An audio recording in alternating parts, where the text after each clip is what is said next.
All right, everybody, welcome to Vortex Gallery, BBTAG East Coast side of things. My name's Bojack, joined by the one and only Mr. Esports Ebonic Plague. There was no caviar in my dressing room. Truly, how could you? Shambles at this point. No, but for real though, what's up, everybody? Yeah, so we just like Bojack's talking about, we're on the East Coast, BBTAG, BBTAG, whatever you want to call it. You know, I guess it's not BBTAG for real though. Not this time at least. Yeah, did BBTAG already happen? Was that a thing? I have no idea.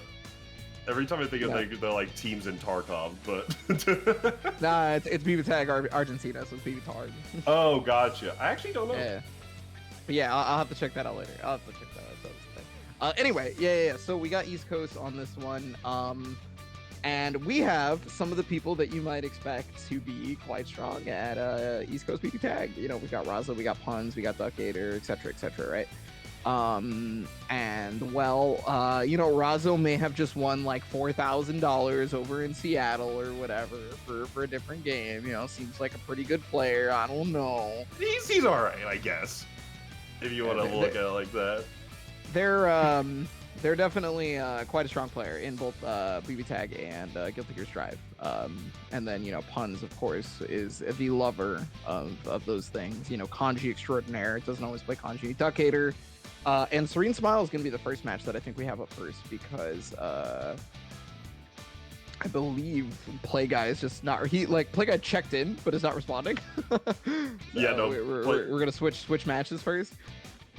Yeah, Play Guy and DJF was supposed to be first, but DJF's trying to speed run and Play Guy's currently not trying to play, or at least has not checked it, or like what should we call it? We're trying to get a hold of Play Guy to play my guy, but for now we're gonna have Duckgator and Serene Smile. So talk a little bit about Duck. I think this is actually a Chicago match. Yeah, there should be double Chicago, right? Yeah. Yeah. Oh, and we were talking a little bit about Serene Smile off stream about like I was saying in particular that Serene Smile is a name that I'm familiar with, but I was not sure what team they played until I see it, and upon seeing, I'm like, oh right, it is the Wall Rachel player. Like this team is quite solid. Everything's coming back to me as soon as I see this wacky ass team. It's definitely uncommon from a lot of perspectives. But speaking of uncommon, you also have Duck with the Lapras Heart. Get a little bit started here.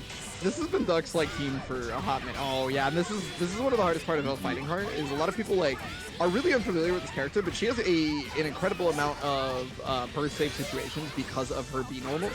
The B normals all have like armor on them, right? So like, you know how you can just react to burst in this game with assist? Well, why react to burst with assist when you can just react with armor and then instead get a better punish? Yeah, that's kind of like Heart in a nutshell. Yeah, and not only that, but she also has that as well. Her glide is just such a good Oki tool where you can go for the overhead, the low, and then just using that assist, you can get fuzzies off of it for the right characters. It's so good. And then Labra's coming in, you know, hasn't really gotten to do a whole lot. She's going to have her feature on the album, and, you know, it's going to take the first game on this one. First track laid down. Absolutely. Yeah, this team is generally more of a Heart-centric team. Like Lapras definitely has like strong point with like, and Heart's assists are also quite good. So just giving that support Lapras once, but a lot of this is just straight up like Heart's gonna do her thing. Lapras is gonna come in and just be like the background dude of the check that just goes. No, no, I mean, that's kind of how it is for all of Duckgator's teams, or at least that's how it feels like. Duckgator only has like a couple of teams, I should say, not like, well, I mean, I'm sure Duckgator can play more characters, but in tournament I have seen mostly Heart plus character that makes Heart really dumb. Yeah, as much as possible. The Kotsky, the Lapras. I feel like there's more, but yeah, just a lot of it's usually going to be Heart plus a strong assist character. Yeah, then there's like Master CJ who has you know, the Heart plus Seth, which is also a really dumb combination. Oh, it's mad good. Yeah. Oh, happy birthday right here on the homing. Yeah, that's another part that we like. You know, you mentioned the homing attack earlier, and one of the big parts is that like she's always near you in theory, right? if she even so you're it's kind of unsafe to be able to call assist full screen, whereas normally you would think it would be. But she's going to be able to get at you incredibly fast, and then yeah, that's like the OS. It doesn't matter which way you roll, you are going to get caught. Yeah, no, she's always following you with that, and then just using the 6P to cover the ground approach, going with the glide as well. Oh, and it's so hard to hit the glide because it has that little bit of invuln on the startup of it, and then not only that, just the hitbox really can get a little bit wonky. So the wall JA whipping there, causing Serene Smile, the wall, the super. This is plus a lot. Oh, I didn't even realize I hit both characters. I thought it was just the assist. You can definitely get a combo on that, but unfortunately this is just, I think, a little bit too low, so Serene Smile unable to get the full conversion here. And there's a lot of meter here for Duckhater too. Oh, what a reaction though with the cat share. Yeah, and now here comes the hard part, is Duckhater did have a good amount of meter at first, and like, so you see that? So back homing has a ton of invincibility. Because it was the invincible homing in Arcana Heart, right? So they just gave it to her in BBTAG. They didn't give her all of the different properties of each type of homing attack, but they did give her that one, which was wild to me for obvious reasons. Like, you can see why.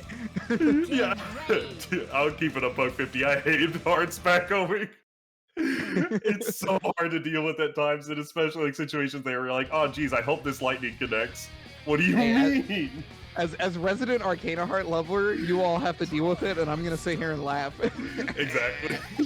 Get outplayed. You should have played better. If I were you, I would have played around back homing. No, but it is definitely a tough situation to be in for Serene Smile, especially right now going down 2-0, but still has a shot here. First opening, oh, unfortunate drop. Oh, the scoop! Bruh. Okay. Holding down the neutral. And then, yeah, using your unblockable should be able to get a full combo. It's a drop, but I mean, hey, look, George the 13th is there. I guess it's George the 14th in this game, probably, right? It's the ancestor, I would assume. I have no after seeing how many Georges can be on screen, I'm pretty sure there's just a whole royal family of George. Consisting of just George. Well, look, in CF, there's at least 13 because he's the 13th in CF. So, or I mean, in mainline BB. So that's how you know. Oh, but crossfade. Yeah, okay. I was gonna say. I was wondering if Heart was going to be able to come back this time for the crossfade to be active, but yeah, got the cross up on that one. Pretty simple Heart mix up, to be honest. Yeah, it's very difficult to block though. And now, just like that, even though Serene Smile is down, the character still has that good bit of life, has a lot of meter, has a resonance plays, not out of it. Ooh, unfortunate drop from Duckhater. Uses the resonance to deal with the homing. No. Oh, scoops? Is she dead? Damn it, she might be. Hold on. Yeah, wait. God damn! What is BBTAG? Yo, to the Shadow Realm with you. Oh yeah, and that's one really scary situation on that one too. You always gotta watch the Eisennagel from Wald as well, because in Residence, you know, special cancel or whatnot. But Duckhater's got the hit. Gonna be able to get to Red Axe on this one. Yeah, the next is gonna do a ton of damage, but it's just gonna DP, send it back down to the green. Yeah, luckily the axe levels are not nearly as jarring unless you're in gray, I feel like, for Lapras in this game as it was for Persona, but maybe I'm wrong. Oh, the overhead. Okay. Yeah, this is, right now, both players do have a lot of bar. Ooh, that's a big whiff. This should be able to do a ton of damage. Yeah, this might actually kill as well. I think this is death, like, without question. Yeah, exactly. Yeah, that is something that normally, you know, you would think would only be afforded to characters like Asachi or whatever, right? Because, you know, of the 236C, but Waldstein has 236C of his own. Yeah, just that, be able to pick up off of the 236C with that 2C, just that long sweep, and just looping that a little bit gets that 10k damage, and Serene Smile on the board. Yeah, you know, it costs a lot of bar, but, you know, when you're in that situation, that's exactly what you need. So super good recognition right there. Serene Smile staying alive, not just staying on the board, but not going to losers bracket. Yeah, we'll have to see what Duckhater's response is going to be. Because, I mean, granted, Duckhater, even in like that game, a lot of it just came down to just like the early decisions that were punished, the scoop from Wald early, and just like a little clip from the assist. And then all of that just combining into this last moment where having all this bar, Serene Smile is just able to do the Twitter combo, dump all of the meter, and We'll see if that's going to be the case going forward, or if Duck's going to be able to get more of like a game 1 started. But 5C detected. Excellent. Oh man, yeah. You got to start pulling out all the stops here. 5C activated. Oh, got caught jumping right there. Yeah, I mean, it's a hard. You got to expect that they want to use movement to get out rather than to. Oh no! Oh wait, just too close. Super interesting. So yeah, so because of the active switch that actually, you know, got rid of the tangibility of Wildstein, it actually made it so that he went too far forward. Not gonna matter though. No, yeah, all in all didn't matter too much. George just with the hitbox flying in and just comboing, and now Cerise found a really good spot here. Only level 1 resonance for Duck. It has to deal with all of this Rachel nonsense. This is a really skewed matchup in terms of neutral, just because of all these Lobelias that are going to be coming out. Yeah, having to deal with all the Bruce Waynes for sure. Yeah, absolutely. Oh, tornado. And the stop signs from Wald with the assist game is going to be very difficult. Yeah, I just realized this team has like a way to just stop aerial approach in like multiple different avenues with like Rachel's like reversal. Oh my god! Dude, this game is sick. Excuse me.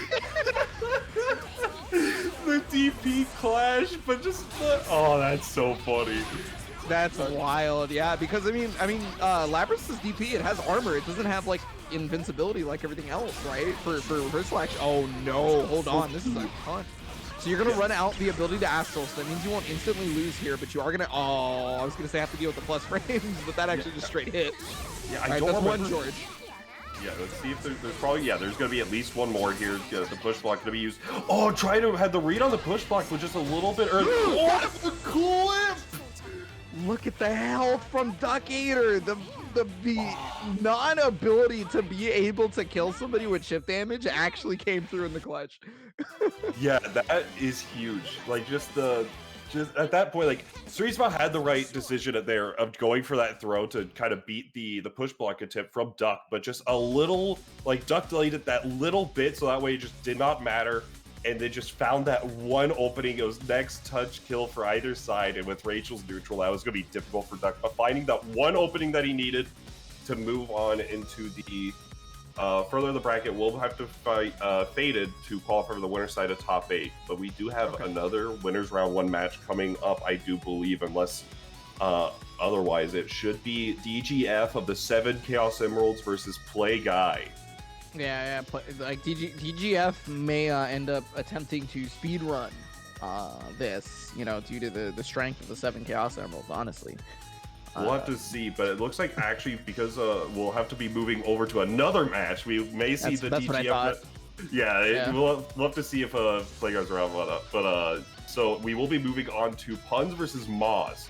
So we talked about Puns, aka Lover of Puns, aka Alex, aka Alex8291, aka Random Select, whatever you want to call him. He's Puns is like just has so many dang names that it's just like so hard to keep track of exactly what's going on. Or like sometimes you're like, hey, have you heard of this Alex guy? I'm like, who? It's like, oh, Puns.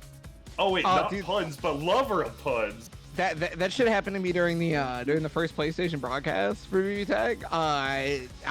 Like Puns entered as Alex 8721 or whatever, and I was like, I don't know who this is, but like, and then there was the kanji, and like I was kind of skeptical about the name, but I really wasn't sure.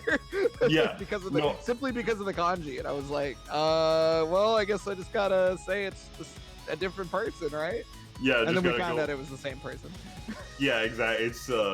He definitely is mixing up commentators and players alike. But Alex Puns he's a spectacular player for the game. He mainly plays Kaji plus whatever else he's feeling like. But he's played who knows how many teams at this point. He qualified before the pandemic. He qualified for Super TSB and got like 5th, I want to say, with Ragna Makoto, which that team is ass. And even like whatever we were talking about, he's like, yeah, no, this team is rough. Makoto is the ass one there. Ragna's dumb. Ragna's cheap, but Makoto's assists for Ragna do like 0. But as we can see right now, I'm gonna go try in true Alex fashion is playing the Kaji +1, going with the Neo this time. Neo wonderful character. Not necessarily a very strong character in this game, but it's super fun and just I really like watching Neo. So we're gonna see versus Maz running the Susanoo unit team, running with the Hakumen Susanoo. Yeah, this is my favorite character to play as in the entire game. This is easily top 1 funnest character in the entire game, without question. There's no doubt about it. And yeah, 50-50 on that one, on the 5B right there. So we got one more mix-up. Even with Super, wouldn't be able to kill. So that's the thing about Hakumen versus Neo is that, you know, he does have the counters, and that could have come into play. But luckily for Puns, just staying out of it, gets the Super, finishing off the character. Susanoo by himself. I mean, look, he's got the damage output. He just doesn't have the resonance. Yeah, he's definitely good. No, Huge. no. Oh Okay. no! No, he can't do the big combo off that regardless, because of the. Okay, you can do the big combo off that though. No, it's not gonna hit. Yeah, no, that is a very unfortunate drop right now. Able to get the mid screen confirmed using the clones, gonna be able to get things started, gets the side switch as well. Yo, Bluebee, okay. With the reversal action on the way. Alright. Yeah, just on the side switch there. Try to go for this mixturization. Just said this will fool me one, shame on you. But me twice, I'm gonna do it again. That is definitely reactable. If I'm just saying. She has legitimate unreactable mix, and that one in particular is definitely not. But now finding that opening with the super, and now Maz is in a good spot here because any hit could just kill Kanji if it's the right one. Oh, this is not what you wanted. Yeah, the gap is gonna get scooped. Yeah, normally when you're running into a lot of people, like that gap is something that that a lot of people just for some reason kind of like just ignore, and they just block the second hit and then let Susanoo get plus. And yeah, Puns is like, no, I'm just gonna command grab you through. There's no point in allowing for this to happen.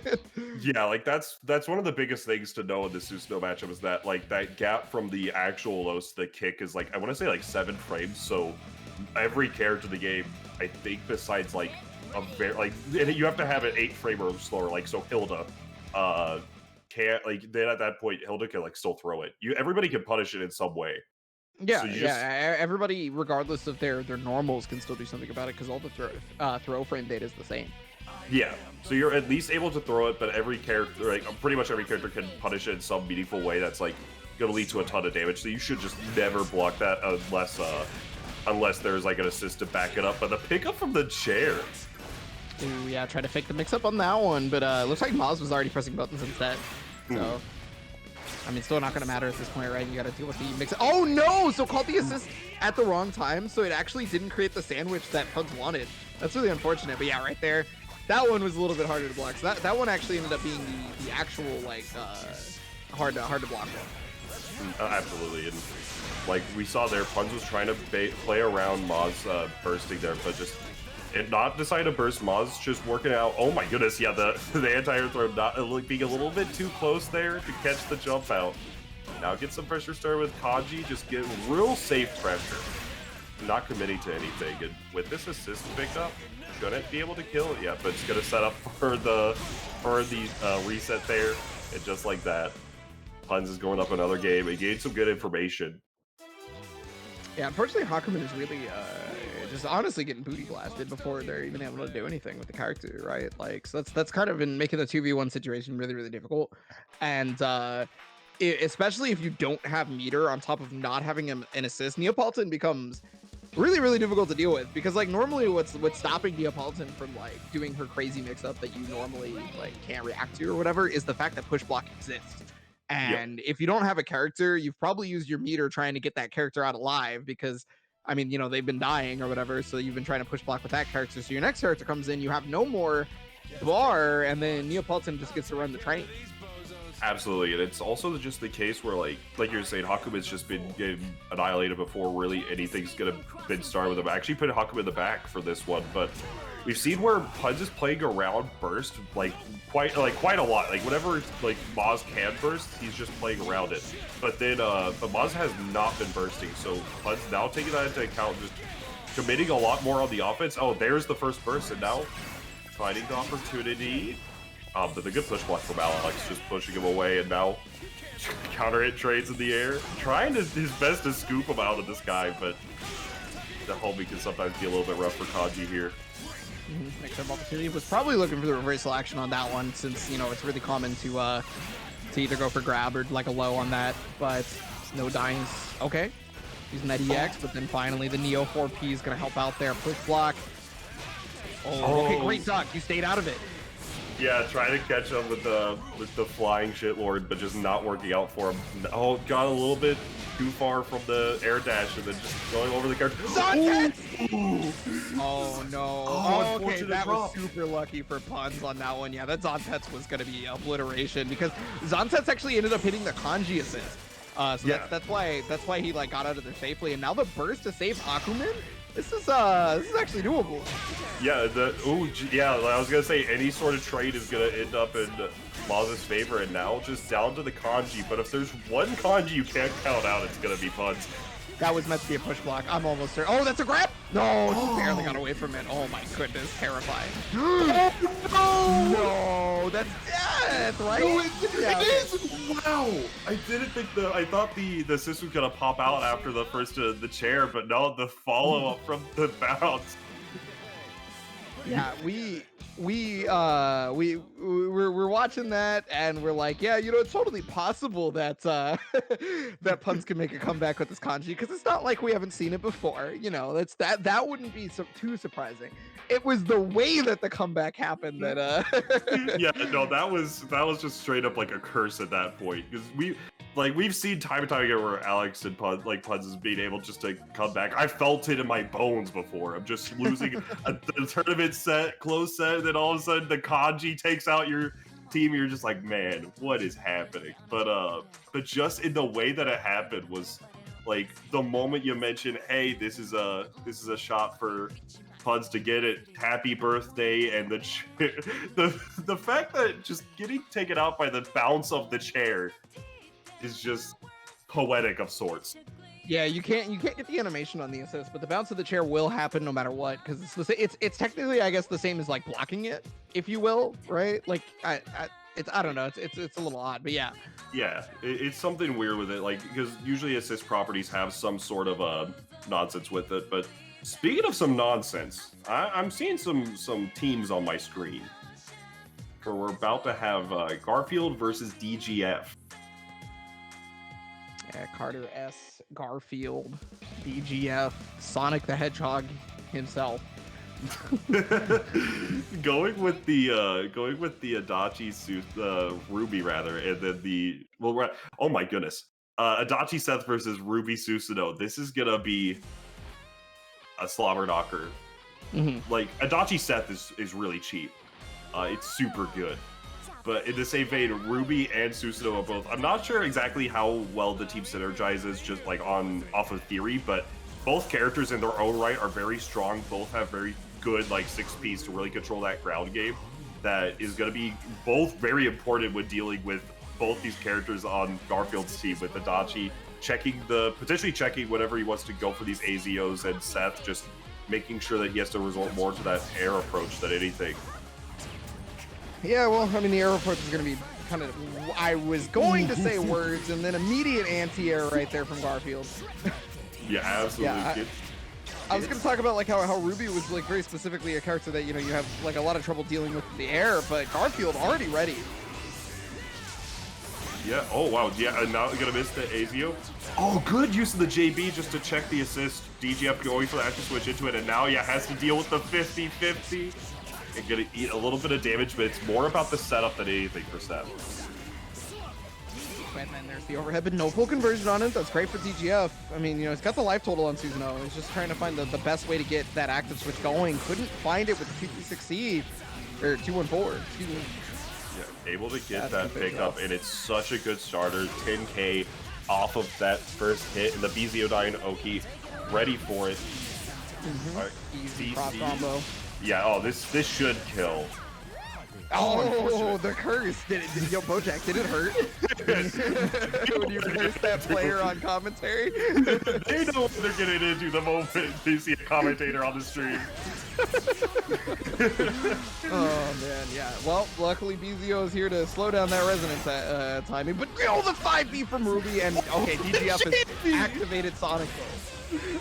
Oh my goodness, the great hits from DGF, but didn't really work out in the end. Was able to get anything started in game one, but Garfield able to get things going, and that, like, Garfield's showing some of the strengths of the team just right off the bat. Like, Adachi by himself does not have very strong mix-up. He has a lot of things that will support a character with just good sandwich material, with like going for the Azio active switch, going for just like Heat Riser active switch or command throws or things like that. Like adding mix-up that you need the partner for. And Seth, with the fact that his 5P will just go through the opponent, is like, okay, free sandwiches all around. It's just looking like a deli out here. If you say so. it's a very strong option. I think it might be a taco personally. But, yeah, it could have that debate later. Absolutely. Oh wow, the speed Zio to get things started. The cross up from the 6P. Oh yeah, did have a CC gauge left to get things started. Oh wow, using the active switch there. The DP out. Oh yeah, you're gonna have to deal with air unblockable no matter what in that situation. The 5C user detected, however, you know, it did not work out. I don't know. So, all right, so like, I feel like you should have just tagged straight into Susanoo, right? Because as long as you hold the assist button during cross combo, Ruby cannot be attacked. She's completely invincible, right? So like, I don't know. That seemed pretty terrifying right there. And unfortunately, DGF has lost Ruby for it. Susanoo by himself at this point. Yeah. Oh, it's a hit that he needed. Able to get the big combo as well.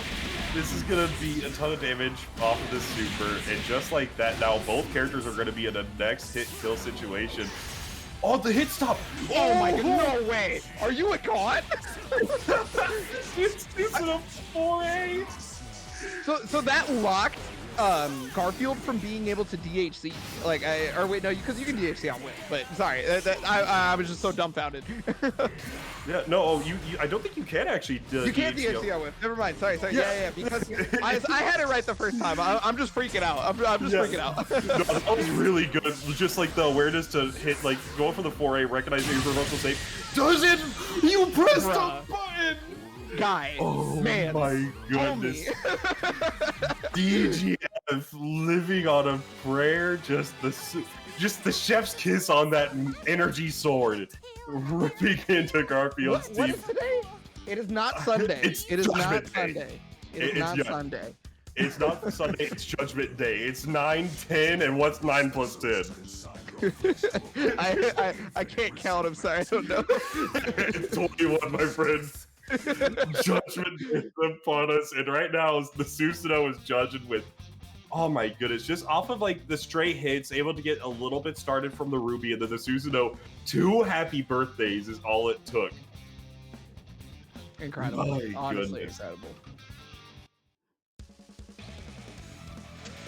Well, I mean, you know, that yeah, like, that's just what can happen to you when you allow Susanoo to do pretty much anything. He's got the damage output, and like, interestingly enough, the big boy combo did not end up happening, despite the 5B starter from DGF, and he still took like 11k. Like, yeah, no, it definitely was going for more of the. It's funny though, because it's not the exact big boy combo, but it just does so much damage anyways that it's just like every combo's a big boy combo from Susanoo. Absolutely, the boy never skips any day, right? Not leg day, not clavicle day, not chest day, nothing. Well, I mean, Ruby might be skipping a few days here in a second if she doesn't survive this, which she does. Oh man. Oh yeah. That looks like low, but yeah, DGF was going for a lot, like lost the Ruby really early, just trying to go for a lot of up back to the situations and not really wanting to respect a lot of Garfield's pressure, but that is tight. And now back at it again with a just solo Susanoo potential comeback here, but the 4Ps from Garfield have been on point so far in this set and will continue to look like it. Goes for the reset here. Oh yeah, block low, recognizing that a little bit too low to get the double overhead threat. CC, keep that Seth safe. Oh yeah, clips the Seth, but that's still a good trade for Garfield. Unfortunately for DGF, he's only got level 1 resonance too, so he's not getting any of those resources back. He's just got to deal with this. Yeah, Azio to get some pressure started for Seth, but now we're gonna see. Oh yeah, the EX thrust. This is not enough to CC, but doesn't even gonna need it. Just goes for the B thrust, finish it off, and now 2-1.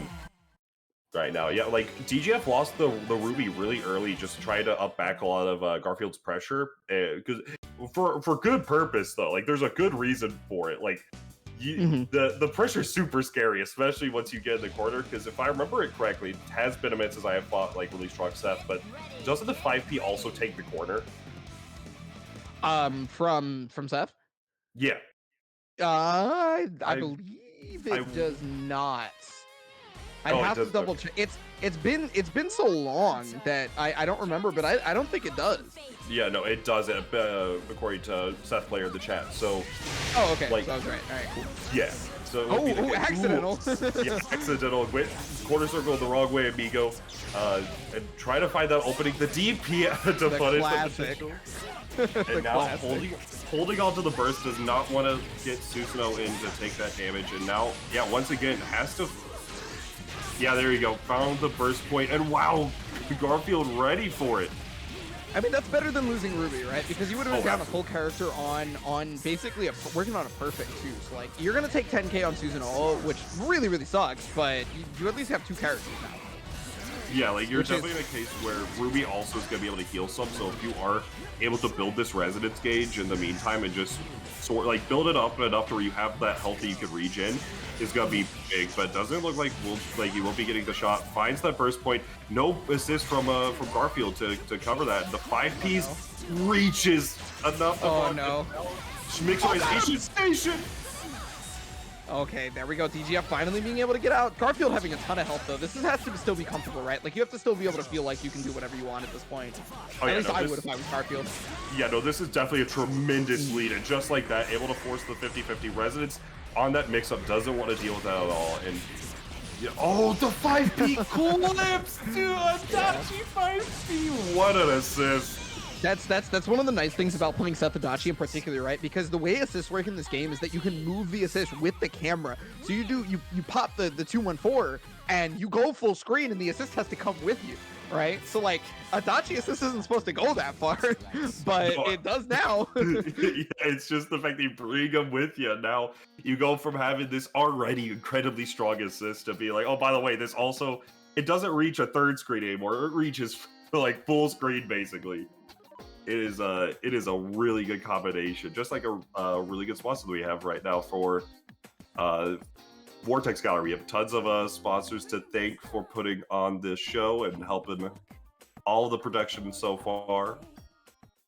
We will, there we go. All right, yeah, so it's going to be, we have Pinnacle, which is going to be just a tournament in Canada. Make sure to support them, as well as you have Hitbox, which is going to be very good. Take control, use the cheat box, going to be able to do all these really tight inputs, block both ways if you're in Marvel. And yeah, just check it out. Fantastic stuff, and it's also great for your hands.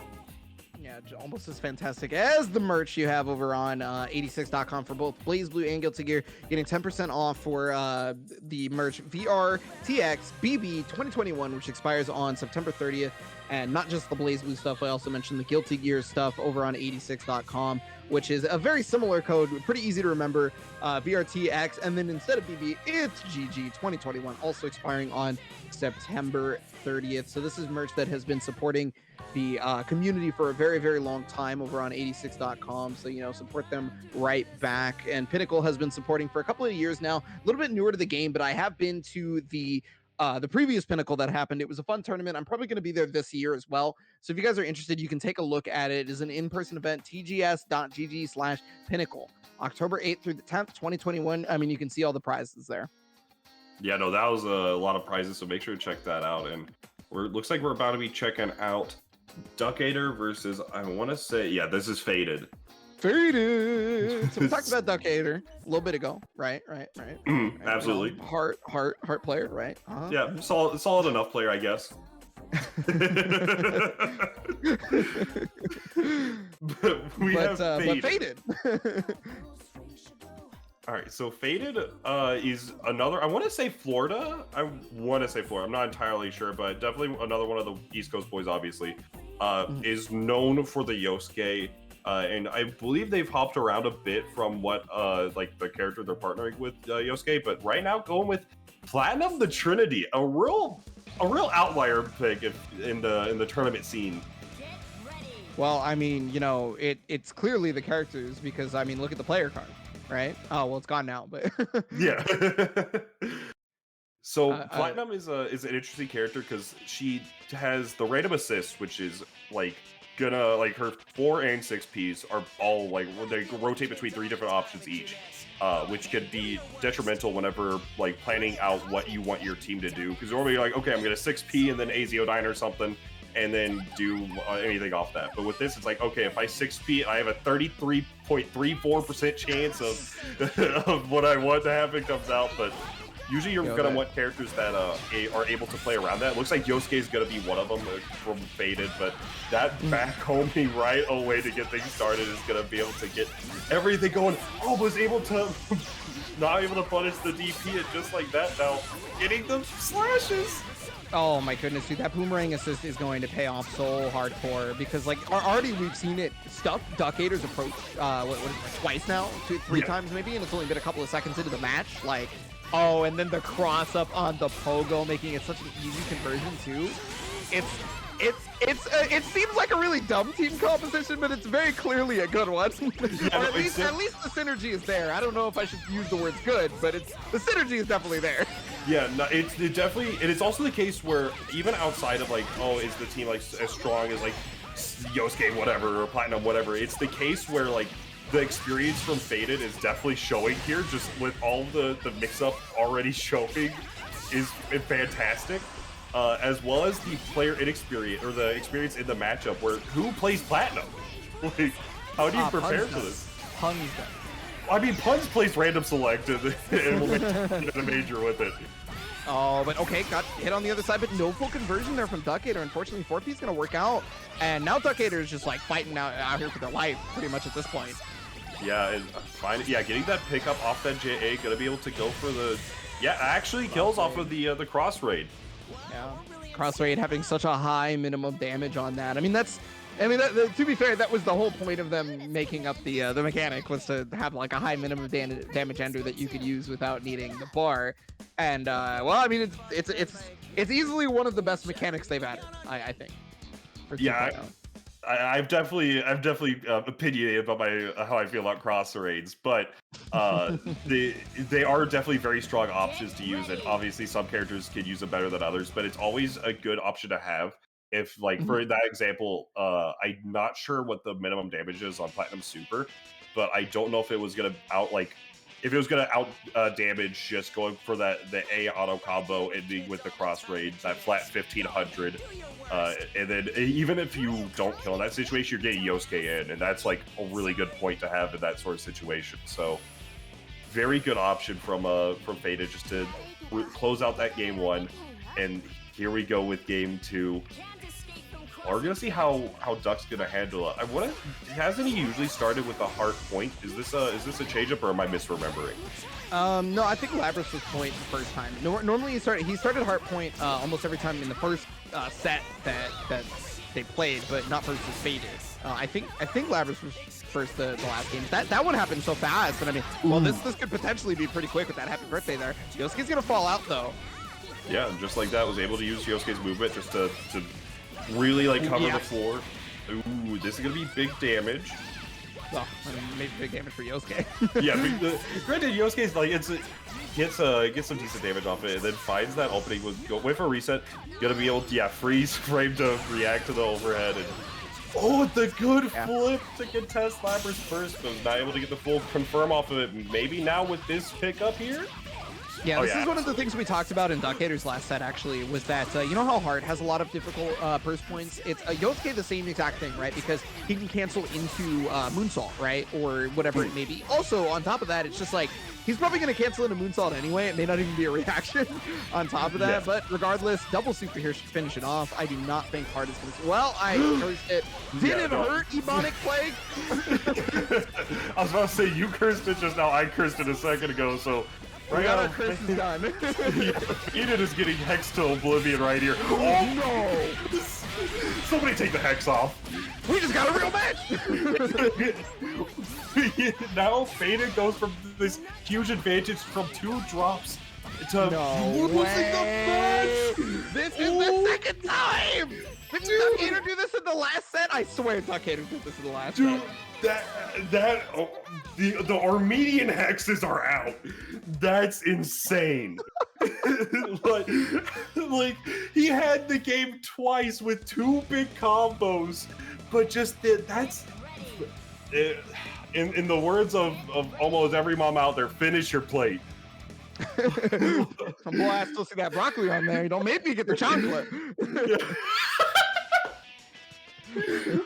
You gotta finish the plate. Like, that is so unfortunate for Faded, but hey, Duck's we take those. Absolutely, 100%, without question. Oh my god, for real. So now, game 3 after an unpredictable game 2. This is already a great set. So let's see what's gonna happen in this game 2. Faded does need to that has I've never seen that how much hit stop the frying pan has. Oh my goodness.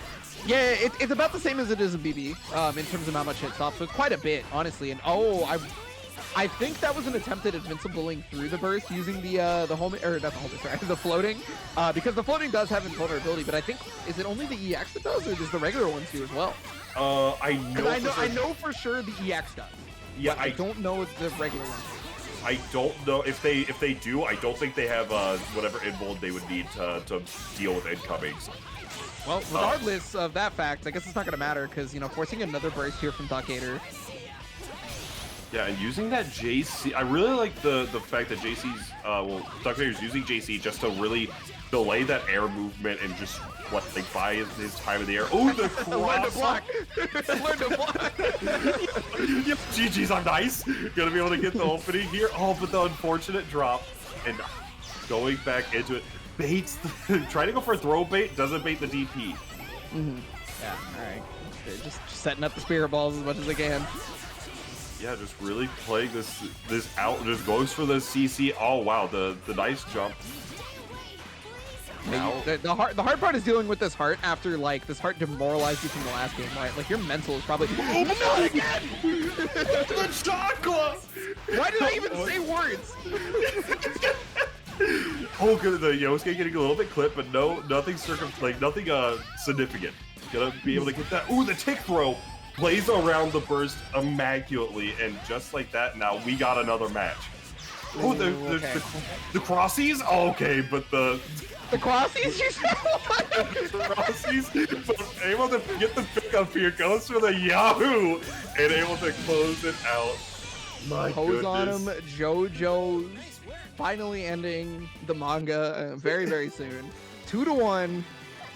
Ooh, man. Okay, this is for top 8, too. This is for top 8. Gotta remember that. Yeah, winner of this goes to top 8 winner side. So, you know, you're... Dude, after... Fada was able to recover that after just the wonder of you styles of nonsense happening in that game, too. Powerful. Oh my. Honestly powerful. I was ready for that heart comeback to happen the second time, quite honestly. I was half hoping for it, but also like I want to see the cleanup. So it's a blast right now. This is a set right here. But Faded's looking really good to take Duck on, but Duck's definitely not out of it. Oh no, not whatsoever. 2-1 though, so I mean Duck has got to win 2 straight. There's no ifs, ands, or buts about it at this point. And Labras start again. Yeah, and something that we saw that like kind of bit Duck in that last game was Duck went for a lot more reversals than he normally does. So just using this, using his options there, just as the 2B doesn't actually punish. So not only was it 2B, but it was also Platinum's incoming. It was like working in conjunction just to screw over Faded as much as possible. No, absolutely. Nice block on the overhead though. Wait, is that overhead in this game? I always forget. Yeah, no, it's an overhead in here. It's like 28 frames. Yeah. Which means it's unblockable. Yes, because the slower an overhead it is, the harder it is to block, for sure. Look, as I always say, frame 20, you're blocking overhead. Frame 23, you're thinking, is it an overhead or is it not? Frame 28, you're getting hit. Yeah, it's over. Oh, got hit by the frying pan overhead. But not really going to be able to get anything off the active switch there. and just trying to stay away from that Lapras JC, because honestly, that thing is terrifying, like realistically, because of how big of a hitbox it is. It's like a big stop sign versus Yosuke in particular, actually.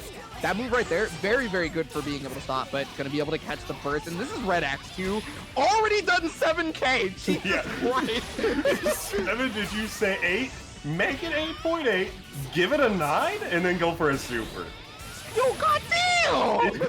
Yes, sir. 12K damage for all of that. The EX swallow move gonna be able to get a little bit started here with the sandwich.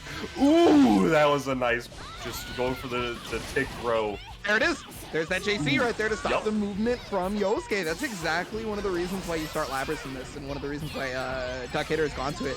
However, okay, Mommy Circular, super. Yeah. Oh yeah, in this game, the residents, you don't get the additional items fall, but cat missiles, here we go, some good old-fashioned nooch. Gets the JA pickup, but no pickup from it, unfortunately. You know what's funny is versus Heart, this is actually not neutral. Like, we can't even make the joke because she just completely negates it. She's just like, yeah, I'm just gonna fly over it, like. Dude, Heart is a funny character, but now gonna get the schmixerization started. That ain't one. Hey, Bojack, I heard you like the homing backdash. I heard it was one of your favorite maneuvers. From this character's toxic. Whatever do you mean? Whatever she's got a red blue normal. She's got that JA that's it. Like, that knee is active for a year, and also, by the way, that she's sticking up her hand going Yahoo and catching out in platinum. My goodness, that is. Whatever do you mean? This character, dude, Heart is a gaslight girl boss. I'm telling you, this is goofy. But Duck Hater's putting on just showing the strengths of this character, and now we're gonna see in a tied up set who's gonna come out on top. Will Fata be able to just keep the momentum that we saw in that in games 1 and 3, or for it's been back and forth. We're gonna have to see if we're gonna keep that pattern, or if it's or Fata's gonna fall short. If the hexes are gonna come into play. You know, we've seen Heart make the comeback. We've seen Labras plus Heart win the match. Now, so clearly, what Fata's game plan here is to make it so that it's Labras by herself at this point, right? But no, for real though, I think the biggest thing is you really have to watch out for that Labras. Like, that's gonna be the biggest point of contention when you're as Yosuke, right? And you know, of course, sandwiches are gonna be sandwiches no matter who you're playing. So. Yeah, no, absolutely. Went for the Swan Moon there just to get things started. Oh, the DP whiff. Oh, nice clip, but able to get not much star off of it. Oh, and the May happy birthday. The JC put them together. Oh my god. This is not great. It's not going to be too big, luckily. Even if that combo finished off, that was not going to be huge. Luckily for Faded, so not really too worried about on that one. But okay, got the anti-air. Labras is close to Red Axe, had just lost it, so any one hit is going to be big damage no matter what, I think at this point. Yeah, if Duck's able to find the hit there, but was not able to find the hit now. Gonna set that Green X back to where it was, and the DP coming up from Fata, gonna reset that neutral. JC, like we were mentioning, but the follow-up of the EX axe, and gonna active switch. Excuse me, bro, Platinum's burst sucks. Platinum burst is ass. Dude, Platinum's burst ass, and that back swing of the axe, that's a penalty in baseball. Yo, flag on the play, holding 15 yards. I know you said baseball, but football is the one that I played in high school, so. Yeah, touchdown, field goal, here we go. All right, gets the knock here. Gonna be able to get the pick. Oh wow, it was not expecting the reset there just to go for that air dash. All right. Got the low on this too. Was probably trying to catch, or Fata was probably trying to jump out as Yosuke players will want to do. Cross raid here, just get some life back for Heart thanks to the active switch buff. But the super, and well, that active switch buff is not gonna matter anymore. No, absolutely not. Try to find that opening, but the JB, I want to say connects, gonna be able to. Oh wow, just the right timing for that 5B, or rather the burst on the 5B. You know, the Arcana balls just coming out, able to stop Yosuke. Probably gonna send out some more here in just a second. Oh no, actually, yeah, that makes more sense. Use the meter to be able to homing cancel things instead. Yeah. Oh yeah, that just goes straight for 50-50. Yeah, no, I did not text that. And just like that, Fata's gonna be able to take it. 3-2 and a nail biter set. Despite the hexes coming out, was able to find that opportunity to just 50-50 duck it, take him out, send him over to the loser side. But it's not the last we're gonna see of duck. No. So duck, let me go ahead and check. So they were okay. They're gonna play Falchion, EX Falchion, to make it for top 8. Which actually, never mind. Duck is in top 8. Had to double check. So, sorry, go ahead. Yeah, I was gonna say, yeah, Falchion was one of the DQs that we did have today. So automatic qualifier for that top 8. So we will have. It looks like we have a lot of the winner. Yeah, actually, all winners top 8 is gonna be settled. So Razo was able to find, which is we take those. Gonna be the top 8 winners side. Gonna be playing against Garfield as well as Puds versus Faded for the other side of winners top 8. We already do have DGF and Dictator, both, Duckator rather, are both able to get in there, but we do have to see who's going to be coming up between. It looks like Moz versus Play Guy is going to be our next one on stream, but you can also support these players. All the ones that made it the top 8 so far, all the ones are getting paid out by going over to that Matcherino link and claim those coupon codes. Currently at $47, but there's looks like 36 or 38 more codes to go. Go on over, just click the link in the chat room. I want to say there's a link in the chat room. If there's not, then there will be. And you can go over and click that contribute code, log in with your Twitter, take 30 seconds, and it's free 50 cents to the players for no trouble for you whatsoever. And if you got a spare $5 or anything like that, make sure to drop it over. It looks like we did have. Well, it's not just the codes, right? You also have the sponsorship quests. You know, you can follow people on Twitter, Twitch, etc. You can also check out some of the links that are available. And at the bottom of the Matcherino is the marketplace, which has merch for Vortex Gallery specific, which doesn't just help out here with the Matcherino prize pool, but also, you know, Vortex Gallery people, they're putting on 78,422 billion tournaments these past couple of weekends. You know, and we definitely want to show them some love, so you guys can get, you know, t-shirts, hoodies, mugs, the logo, all that good stuff, while also supporting the Matcherino prize pool at the same time. So, you know, if you got some spare money, you know, go ahead and take a look at that. It's I think it's worth your while. Yeah, absolutely. Or if you were definitely support Vortex Gallery. Like, this stuff is always good. It's the annual events that's just it's always fun to watch. Even I end up just having Twitch up and just like going over to all the various streams just because like you have so many like out of blue tournaments that you're like, oh, I kind of want to watch a Lethal League tournament, and they're hosting one of those amongst many other ones. But and if you also are feeling like directly contributing, you can be some the likes of 402 Garfield and some guy who donated $5 and $40 respectively. So thanks so much for hooking up the players, amigos. Bro, every time I hear somebody has the tag some guy in any way, shape, or form, I think back to somebody that you probably all have no idea who I'm talking about. It was a rock band drummer by the name of Some Guy 913. Was easily the best drummer in the States for the game. And every time somebody has the tag some guy, it's all I can ever think of. It's all I can ever think of. I know it's mad weird, but no, that is my heritage. That is my heritage. The weird part is I know who you're talking about, which is sick. All right, cool. yeah, because when I first started competitive anything, I was a Guitar Hero Rock Band player, and then I moved on to Smash, and then I moved on to traditional fighting. So. Yeah, I remember just seeing some of their stuff, but we do have Play Guy showing up versus Moz. So we didn't see Play Guy earlier, but able to join us now. We're gonna see the Ragna Weiss. So two characters that are really good at just sticking out some like Sword Normal is gonna be able to play this neutral very well. But Zontets was able to get the good burst, and now we're gonna see this opening here from the Ragna, or is the Hakui gonna be able to get played? We didn't see a lot of Moz able to play the Hakuin last time, so maybe a difference here. Very interesting cross rate right there. Super early, honestly. But hey, I guess if you get a lot of that Hakuin health back, because Susanoo and Hakuin, they have a ton of health, right? So very similar to Team 40K. You know, you could actually just like have like 6 characters worth of health.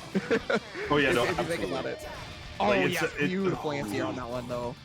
Yeah, it's very similar to like a Team 40k, but like if you're just really good at that health management, it's like Team 40k, but instead of going for like the grapple 50-50s along with the mix-up, it's just like, hey, we have both like a full screen low and Zontets.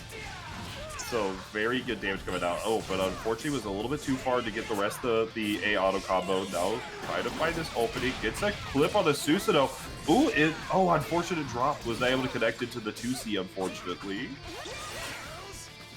Yeah, the pressure's going in right now. Oh, it actually ended up landing into the reversal action. That's great for Maz. Gonna be able to get the overhead, then the low. Not a true combo. No, unfortunate for Play Guy, but the 5B gonna be able to connect. It's looking like CF out here. Now, get it that. Oh, it goes for the EX here. Gonna be able to get a lot of damage off the parry, unless.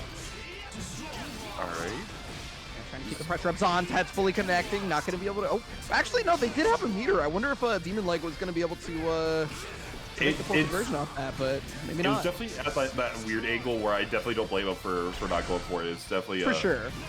So we're gonna see how it's gonna go right now. Does have the resonance available just to get that little bit of health back once he finds that opening. Whoa! Okay, it's fine. Everything's fine. Yeah. Play Guy going for the 5A was not like dashing with it, so didn't get the connect. I really like just the anti-air there for Moz, but Play Guy not just doing the neutral jump with it just to see are you anti-air, are you not? I love the patience though, because like one wrong move from either person at this point with the amount of meter that each person has is really, I mean, that could have been something crazy. Yeah, well, I mean, I guess it is just a 2B in this game, so you can't really do the same combos you could before. But there it is. That's exactly what we're talking about before. Is somebody not really contesting the gap in Garen Viper. Excuse me? Yo, that neutral's kind of nice. This could be death, right? Because of EX. He's gonna go straight and devoured by darkness, so that's not gonna kill. I was thinking, going for the EX rumble might have been more damage. Maybe I'm wrong. It's not gonna matter though. Reversal action, Inferno Divider. Finish it off right there. First game to Play Guy. Trying to play my guy. I love this already. Like that Moz believed in Play Guy's neutral so much that he said, yeah, you're gonna run up and press a button, I'm gonna DP it.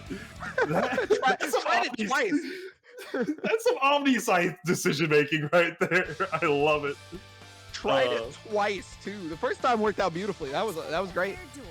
Yeah, and oh my goodness. So off of that crazy the crazy set. So going into this game 2 right now.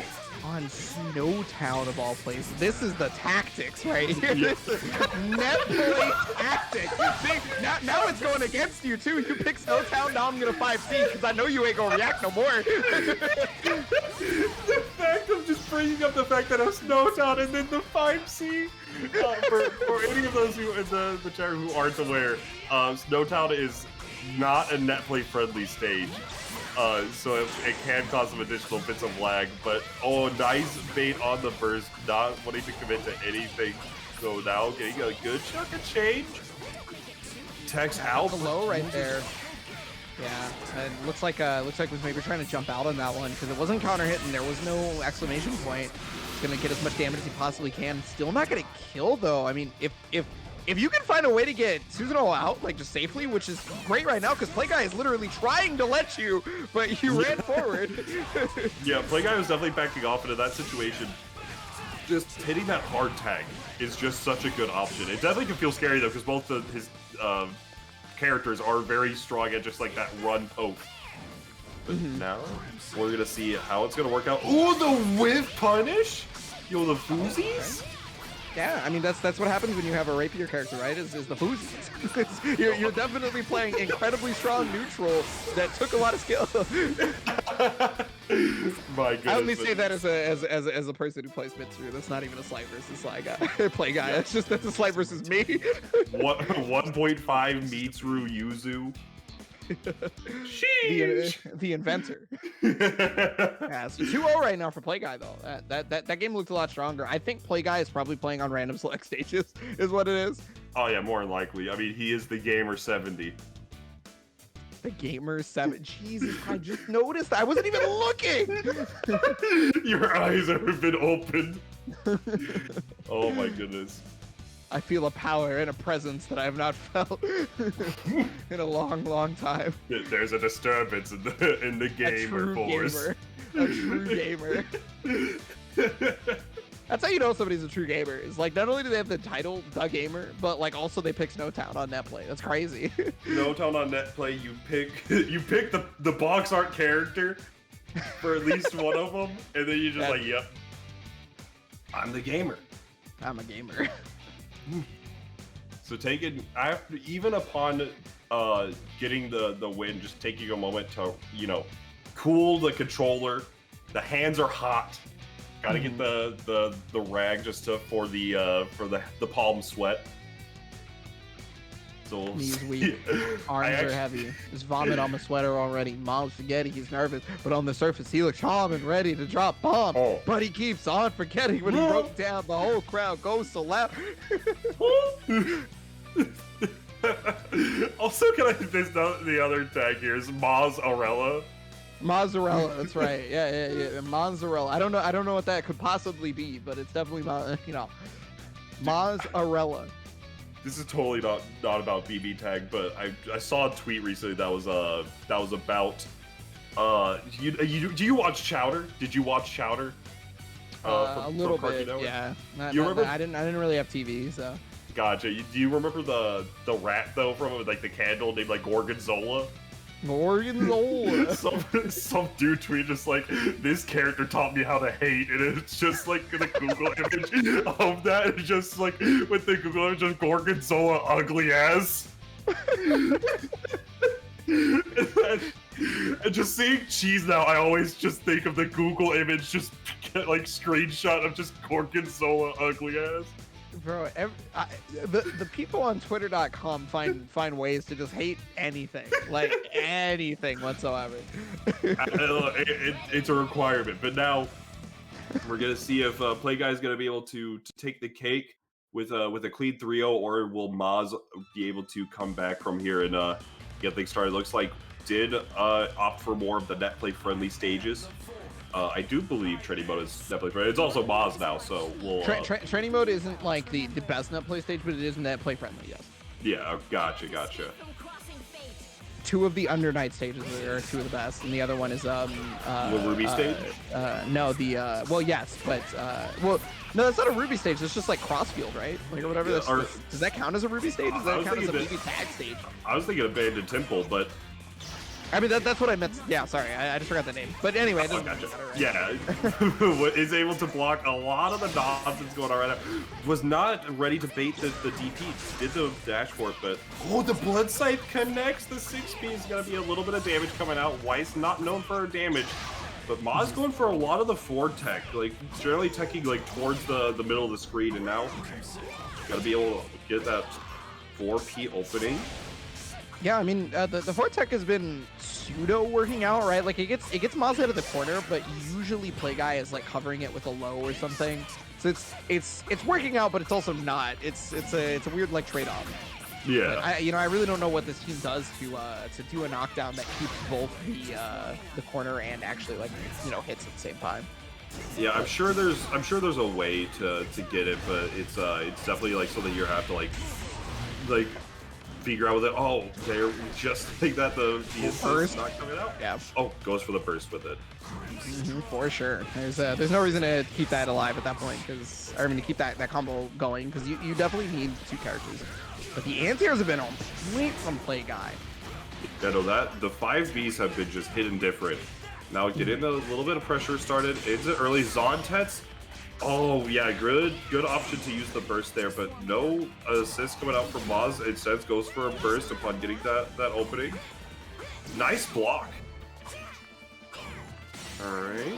I mean, it's really like a game of patience at this point that Maz is willing to play, and it's not working out very well. Like I think Maz might actually be a little too pensive, and Play Guy is kind of taking advantage of that fact. And of course, it makes sense considering the characters, right? You have such slow buttons with Hakumen and Susanoo.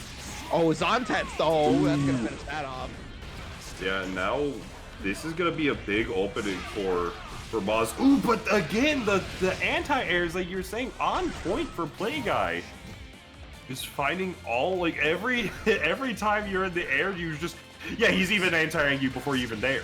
And the 5A, just recognizing the whiff from Moz and getting that whiff punish. Very good stuff from Play Guy and taking it 3-0, and we'll be moving on into the loser side of top 8. Mm-hmm. Yes, let's see. So we have in our top 8 on the top half is going to be Razzo versus Garfield. It's going to be Puns versus Faded. It's going to be Serene Smile versus 7 Chaos Emerald TGF. Yes. Then it's going to be Play Guy versus Duckator. And so that rounds out the top 8 there. Oh, we have a nice little graphic. Oh, just a nice. Oh, what? Yeah, sir. So yeah, this is good. Like this top 8's already looking good.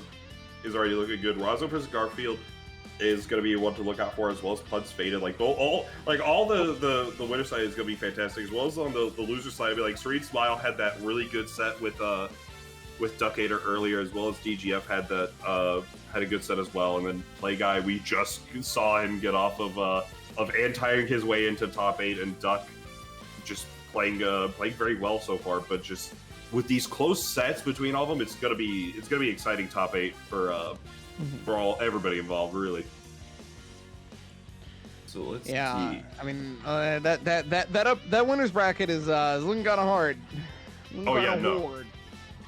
Yeah, the like Puns versus Faded is going to be very interesting, because both players are playing will be playing a lot of characters that are well, I mean, like you have the Platinum, which is quite uncommon. Puns does have a Yosuke, though granted, saying Puns has a blank, and you're probably right for any character in this game. I've definitely seen Puns play Sean in Second Impact. Yeah, in BBTAG. Yeah. He played Second Impact Sean. Second Impact Sean with Devil Jin from Tekken 6. Yeah, you're right. Specifically Tekken 6. Yeah, no, but in Garfield we saw early playing very well. The versus Razzo, who has been cold-handed. He hasn't had a what you call it. He's got his way into the top 8 via the DQs. So we'll have to be like warming up either before the with somebody off stream, or before the bracket, or wow, yeah, I was just checking the bracket. Razzo, they did actually specifically off the DQs. Wow. Well, I mean, I'm gonna be real with you. It's Razzo. I assume they're gonna make top 8. Yeah, no, it's not I would not be surprised if you were to say, oh, Razzo got top 8 off of this. I'm like, oh yeah, no, like the other players that before they DQ'd, it's like, yeah, these players are gonna be good. This is gonna be some good sets. But like, I mean, like Razzo is like one of the best in is super solid. Yeah, definitely one of the best BBTAG players in the East Coast, without question at this point. At least I don't really know anybody can kind of contest that, honestly. It's been maintained. Yeah, like I think the almost like a contest them is like Tempest, Fame potentially, and like I mean even still they go like toe to toe with like all the whatever you think of like the top BBTAG players in America or whatever. Like Razzo's definitely on that list. Of just like all if you have any of them in the top 8, it's gonna be a slobber knocker, to say the least. All right, which I believe is going to be the first match. It's going to be the Young Carter S Garfield versus Razzo, and this is actually something I've seen, I believe, in the PSN tournaments. Maybe I'm wrong. Let's. Oh my God, Razzo, what is this? They're going for something. I have looked away. I have been unaware of what Razzo has been playing recently, apparently. I know Razzo's definitely playing more of like, I hate to say the word like fun teams, but Razzo's definitely like looking at us and say, I think this will work. And then just running it, and then like if it doesn't work out, just swap it to one of their other like teams that are like, oh, I think this might be solid. Though granted, they play both of these characters, so like this is definitely not like they haven't played these before. Like Razzo played a lot of new leading up to like 2.0, I want to say. So we'll see how this goes. Ooh. That was a really strong reversal action. Yeah, I mean, it didn't make anything happen versus, immediately, but now it's made this happen because they got out of the bad situation and immediately they can get into the happy birthday type. Yeah. Oh, gets the unfortunate the lead forward from the Adachi DP actually caused the new 5A to whiff. Yeah, 4P gonna be hitting at the top of the screen. Adachi privilege on that height for sure. Yeah, sir. Gonna find this. Just using that 4 momentum plus the 6P to really contest the neutral space. Very good option from Garfield. How will Razo adjust? Oh, the second hit, the 5. That assist is so nice. Oh, but the pretty good. I think it's pretty, oh no, yeah. So that's one of the weird thing about the Hakumen burst is that it stops where it tracks specifically. There's a couple other bursts that work like that in this game, but Hakumen's is one that's like very specific, right? Yeah, 9 exactly. And so you just kind of get bodied if you're in the wrong spot. Yeah, no, absolutely. Oh yeah, and that's just a really good, like, Razo showing the knowledge there, just knowing that if you're blocking the set 5P, you just need to push block it to avoid all that nonsense. Wow, I didn't actually know that the orb cancels out the super if it connects. Whiff on the command throw, very unfortunate, but unfortunate draw. Trying to jump out, no dice. Do it. Oh no! Didn't have the bar, and I think maybe tried to input super. That's the only like explanation I can come up with in my head as to why Garfield went for the EX orb there. Oh yeah, no, I think that was absolutely just a it was like keep it simple combo. I was just like, yeah, get this hit, go for the super, but wasn't aware of the how much meter they actually had. So definitely a misplay there, but was able to recover from it with that EX orb. It was a prolongated combo, if you would. And just like that, now taking the first game, Razo, they're taking a second, looking over. Are we running the Hakumen new, or are we going to some other team, new Gordo? I mean, Razo, to be fair, does have a lot of characters. Oh yeah, no, absolutely. I mean, we've obviously talked about that with puns in particular, but yeah, this is definitely okay. Wow, just real main tournament, actual for realsies team. Yeah, okay. Just immediately said no, thank you. No, none of this air stuff. I need to press me some JAs with Merkava, get some sticky fingers going. Yeah, this team is mad good. Yeah, it's quite good. You know, it's been nerfed since obviously 1.5. Don't get me wrong, when Merkava got the changes, but it's still really strong. These two synergize incredibly well. They also synergize and getting their ass whooped at the same time for sure because they're so big. Yeah, no, absolutely. Dropping the combo though. Yeah, now we're gonna see how the neutral's gonna be played out. Just was not ready to contest that. Oh, 5C detected. Gonna be able to get the excellent here and try to get something started. But sticky fingers from downtown. 2 scoops. Do we get a third? Block this one and went for the push block as well. Yeah, cross combo activated. Not really gotten a whole lot off of it so far. Yeah, Garfield did a great job of being able to make that cross combo just basically ineffectual. All right. Jumps out of the Zontats too and gets the 4P. Yo, the navigation and the movement from the young Garfield. Yeah, no, definitely is. Garfield's been playing really well so far. Finding this opportunity. Oh, try to go for some of the cheeky there, but didn't really get anything for it. It actually ate a DP, but now Garfield with a huge life lead. Oh, but Merkava getting sent in. Needs to find an opportunity to get him out, and now this is going to be a 50-50. Was ready for it, but oh, never mind, got clipped. Party hard. Party rockers in the house, but now just down that little bit, the anti-air for the 2B Hakumen. Oh my goodness, he pressed buttons. Yeah, sometimes you're trying to be pressing buttons.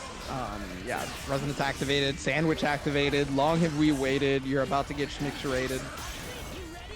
Okay, wow. Yeah, again, the navigation from Garfield has been just straight up immaculate. Like, yeah, there has been like 6 times where I feel like it should have been something where Razo is like, I'm gonna sandwich you, and you're gonna have to deal with this unblockable pressure. You're gonna have to deal with this or that. That was maybe the first time, right here, right now, where it actually worked out. Yeah, no, Garfield's defense in these like DC situations has been immaculate, but that's the nature of the beast. It's like you block everything, you block a full CC, you up back out from the one part that you can, and it's like, oh yeah, I'm nice. And then you're in the corner, and it's like, oh geez, I got hit by a low, and I ate 200,000 damage. That's how it do be. But Tatsunoko versus Capcom. We're not in the millions yet. Whenever you get hit by a raw Zontets, though, it does feel like Tatsunoko versus Capcom. Absolutely, without question. You're just dead. Like you get hit you straight up like some Frosty Faustings like Flux clip where it's just like, yep, you got hit by B Corkscrew plus shake my hand. from Azure 6P. It's like, yep, this is you're thinking about the next game already. Yeah, GG, shake my hand. Alright, so third game here. This is a very close to start set to make this is just for winners finals too. This isn't even the absolute like ender of this whole thing. Yeah, no, this is just straight up like the first match of top 8. So now, oh wow, the 4P does connect on the assist a little bit, just a little assist on assist action. Oh, this is some GG shake my hand potential damage here.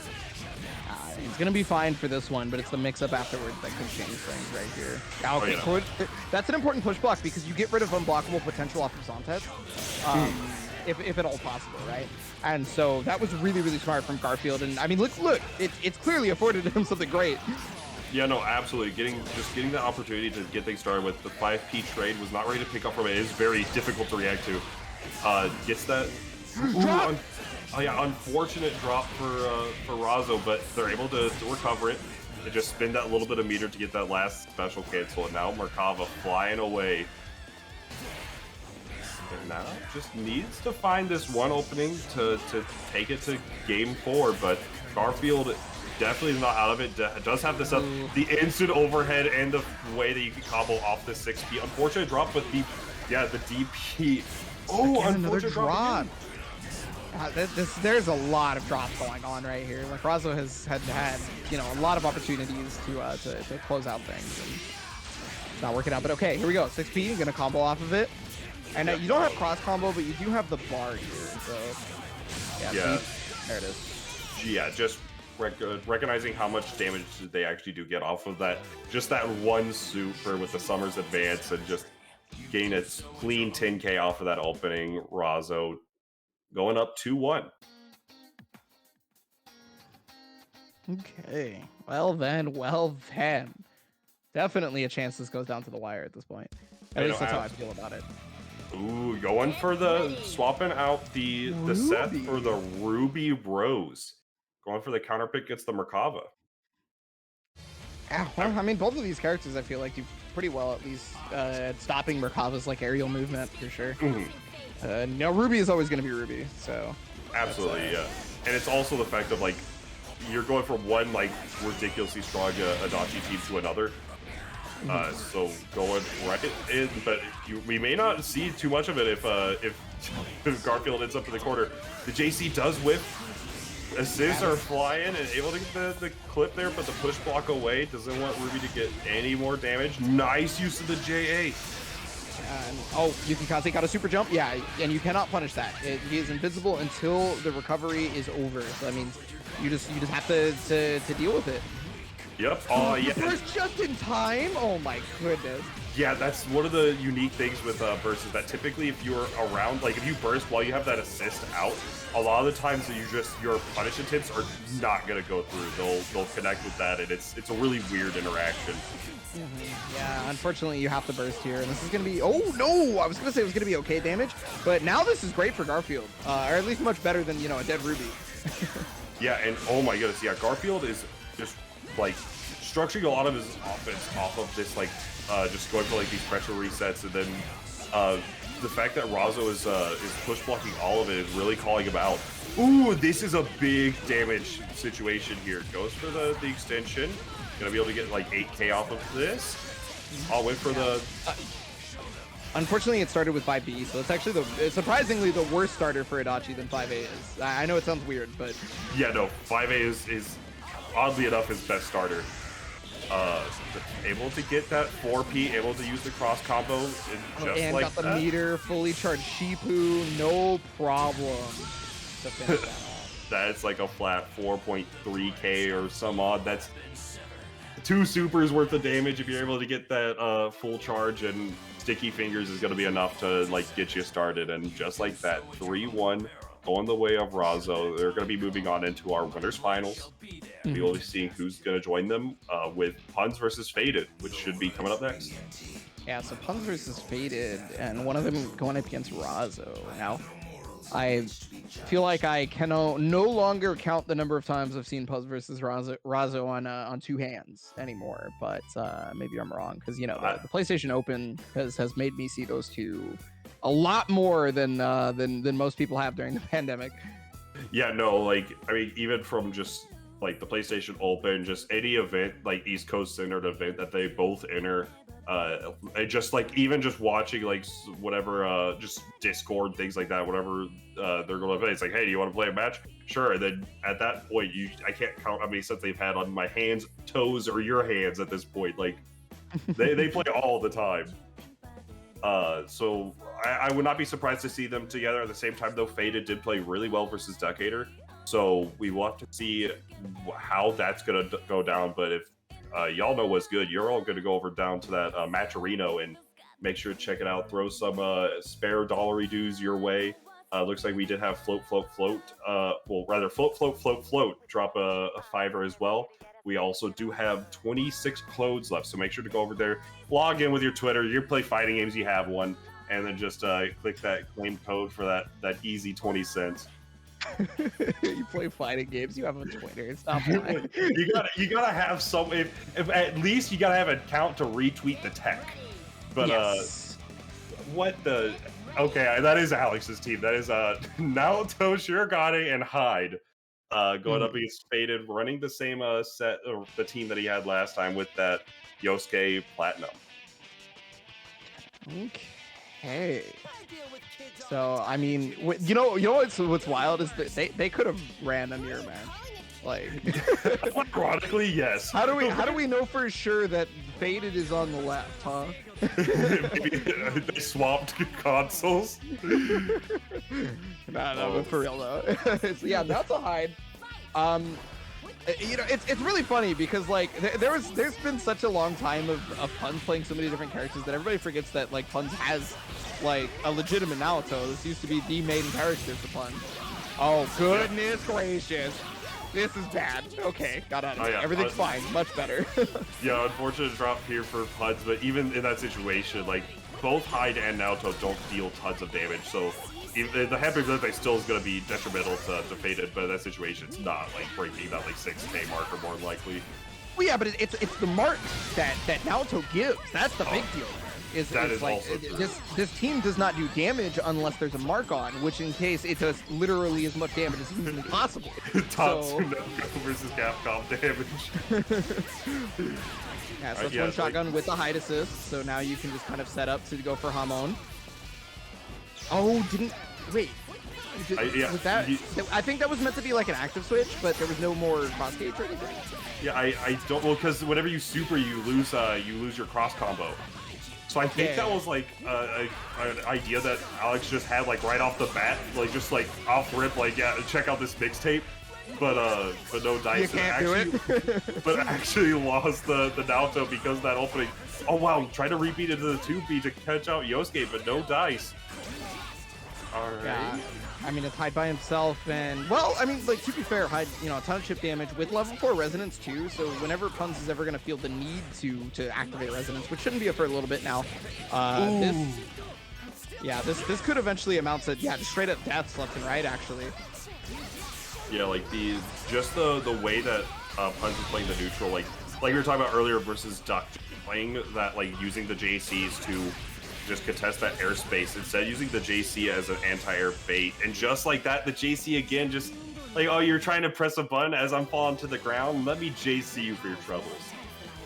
Yeah, it's not only for combos. JC is a really strong quote-unquote dive kick, if you will. Yeah, it's really good at stopping anti-airs for sure. And I mean, you saw like really strong examples of that, right? Like that was pretty clear.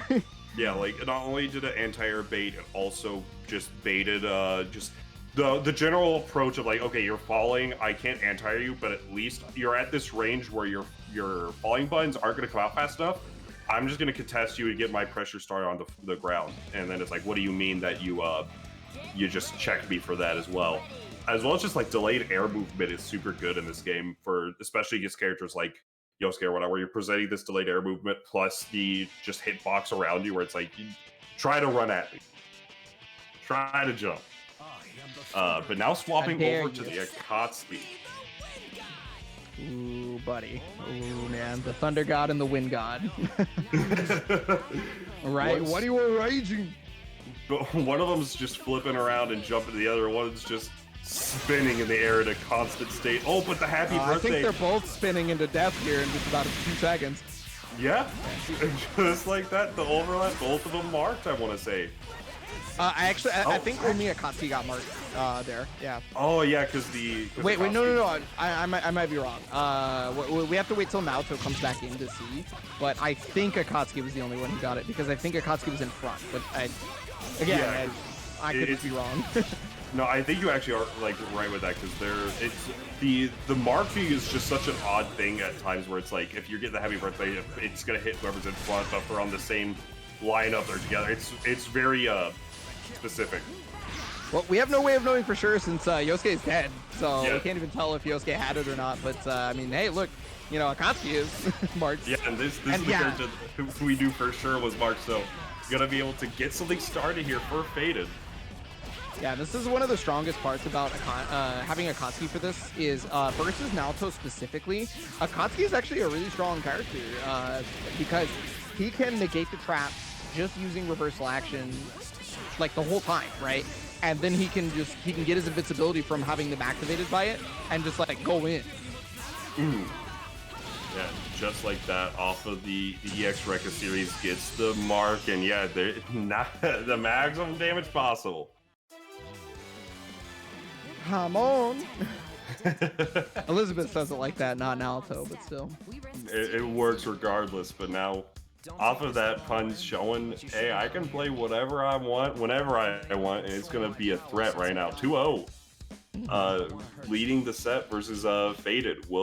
Faded does have a chance to just like come back, because I mean, even though of how the sets have been just like going, where usually Alex is just finding the opening in neutral and just able to control that, which is not a surprise given the two characters. Hyde's neutral is very strong, and Naoto's also got that strong, a lot of strong neutral tools as well, and both their assists are fantastic neutral tools, so they are definitely a team that's more about playing this neutral game, using their assists to kind of like help each other at this long to medium range, than just getting this mark, insta-killing, and going overboard with it. But now, swapping back to the Platinum, Fade is a little bit more comfortable with the Platinum, so we're going to see how this is going to go in Game 3. Yeah, I mean, the Platinum Yosuke definitely got sauce. Like, that team has for sure got sauce. Like, I don't know, again, I don't know if I'd say if it's good, but it's synergistic. Yeah, it definitely is working. But now able to get something started with it. Oh my goodness, the trap set, I assume for the plus frames, but instead opts for because the hard tag gets baited from it, just calling out the Platinum a little bit. Now throwing some bullets in the sky? Yeah, I think that burst right there from Fader was specifically so one character did not get marked, trying to burst as soon as possible, right? Like, because even if it's just one character, like, getting marked, and that presents a huge problem on any hit, the 2 bars. Absolutely. Not only that, it also presents like just the issue of the team, where it's like, if you at that point you have to start like just focusing Naoto whenever you can. Otherwise, if you're ever like just in a bad spot, you're gonna get terminated. Mm-hmm. Yeah, the back dash right there to beat the 5A. Yeah, super strong timing right there from Pun. Gonna be able to get a full combo right here, and then even taking the reversal action. This is it's all up to Platinum now as the gunshots start flying, the chip damage is exuded, and push blocks are gonna be forced. Oh yeah, the fireball eats the bomb, and now trying to play just the slower game, uses the Miracle Gene, and now finding this opening. The JC blocks. Okay, yeah, especially the X of the plus frames. Got the anti-air on the 2B here. Yeah, this is gonna be just another free mark. Oh, unfortunate drop. The DP though does come out. Yeah, and this is never, who needs a mark where you just kill? Yeah, for sure. That was super unfortunate. Faded didn't really get to use anything for Platinum right there just because it was like stuck. And Puns just beautiful control the entire time with Naoto Hyde. 3-0 on this one. I wonder who he bet that he could play Naoto Hyde and do just fine.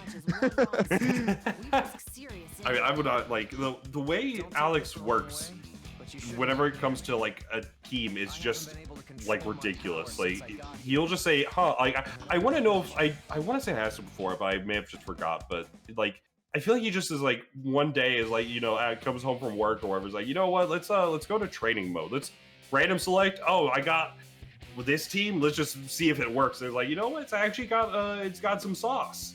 Let's let's play it online for a while, and then does well in a tournament with it. So my goodness, just like that, Alex will be moving on to see Razo in that winners finals. So that we, it's not surprising to see these two in a winners finals, but their sets to get there were definitely definitely like strong showings for both of them and fun all around. So we're gonna see Garfield and Faded not out of it yet. They will be meeting the winners of these next two matches going on in the lowers bracket. Will be Serene Smile versus DGF coming up. We also have Play Guy versus Duck Hater. But, yeah, so Serene Smile and DGF should probably be first, I assume. Maybe yeah, I'm wrong. I got that sneak peek of them in the lobby, so okay. We'll see how it's gonna go. DGF looks like I want to say he's gonna be just running the Ruby Susanoo. That's been his team since 2.0 started. Which is probably does pretty well against the Rachel Wald side. Like Rachel Wald is a very strong team, but the fact of having both those like bullet 6Ps to just contest that like ground game, as well as the fact of like if you go Ruby point, Rachel's air game is like you present this huge stop sign in the form of all of her goddamn buttons in the sky. So it's like, and then you have that 6P to cover any grounded support. It's that's a good point plus assist right there. Mm-hmm. All right, starting Wald as usual. I was curious if there was going to be any differences due to the team, but nope. Yeah, no, Rachel definitely is more of a character that you want to put in the backline for the round start, because the fact of going for like round start 4P with Rachel is like super cheap. It's so good. I think it's like one of the fastest assists in the game. It covers a lot of options, especially if your point character is very strong. Yeah, like we saw there, you can't really contest like with a forward option against Rachel's 4P as a round start. I mean that's kind of why TGF was trying to use the Susanoo 4P. It's kind of similar. It's not as fast, but you know, it works out pretty well in that regard. Just like that. Jump A into 4P, no full conversion though, but DGF not giving a shit, swinging buttons. Yeah, here we go. Gets the pick up and gonna be able to get the corner off of this. Oh, calls out the wall with it. The Susanoo tags in. Oh, the DP just barely clips him. He's got the big thighs. Yeah, no, he does not skip leg day. So he's got them long dancer's legs. He's got the thighs. You know, his OnlyFans is open. The glorious hair. Yeah. All right. So now fighting, we're going like we were talking a little bit about in the first time we saw Street Smile. Just going for just this neutral game of like wall plus assist, using the Batman to really just contest things. Oh my goodness, the throw working out against the push block. Yeah, and now the 4P knockdown. Push block's not going to save you in the terms of the pressure because the active switches can just keep going. Got so much of the wind meter, yeah. Yeah, that's going to do Z damage, but it's all about the setup. George, the 20th at this point, going to be coming out. Gets the pickup. Just going to go for the keep it simple route.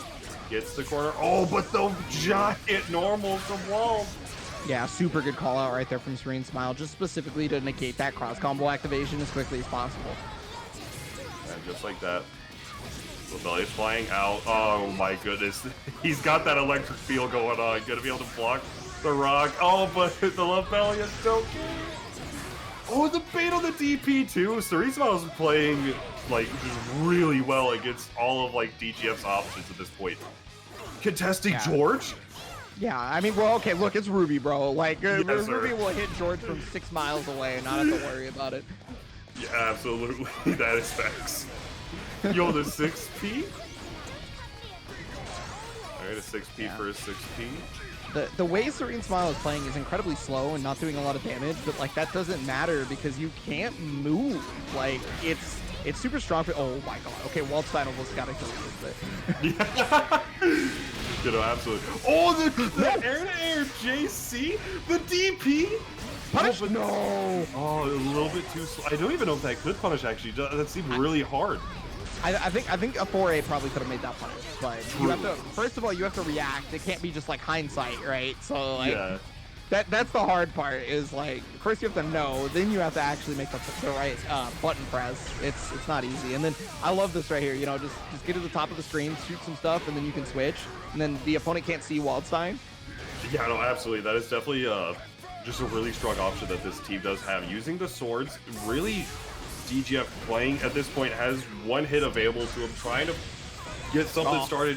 Trying to 4A the approach option, but to whip punish, but can't 4A the belly flop from the top rope. I'm in the air. A beautiful 5-star frog splash, if I do say so myself. Absolutely. That I mean, hey, look, that's a good way to end game 1 of this set. That definitely was going back and forth. Bro, that was game 1? Oh, yeah, no. yeah, that's what I'm saying. Dude, that's something you don't see a lot in, like, very few players present this sort of playstyle that Serene Smile is going for. Like, the only one I can think of off rip is, like, Uri and, like, whatever Flux was playing the game more. Like, going for more of this defensive, I'm going to play a team that, like, presents, like, really strong, like, projectile neutral or plus a just really big assists that are just going to really limit the space, and then you're not getting a bunch of, you're not killing the person outright like you are with a Susanoo team, or like a lot of Ruby teams usually will deal good chunks of damage and then lead to pressure, but you're more so just playing this like exaggerated game of neutral and using a lot of your meter for just like EX Lobelias or things of that nature. Well, be right there to stop the cross up. Yeah, so I mean, that's just like Serene Style having played like a lot of BBTAG, kind of 2B, right? Like you just know what Ruby's probably looking for. Absolutely. Oh wow, the 5 BBs connect. Oh my goodness, this is, I have no idea like what's going on right now. Yo, if okay, so if DGF did not hit Rachel right there, that George would have just left Serene Smile able to move forward at all times, because George 13th was coming and he was not stopping. Oh, absolutely. Now, yeah, rocks and bats galore here.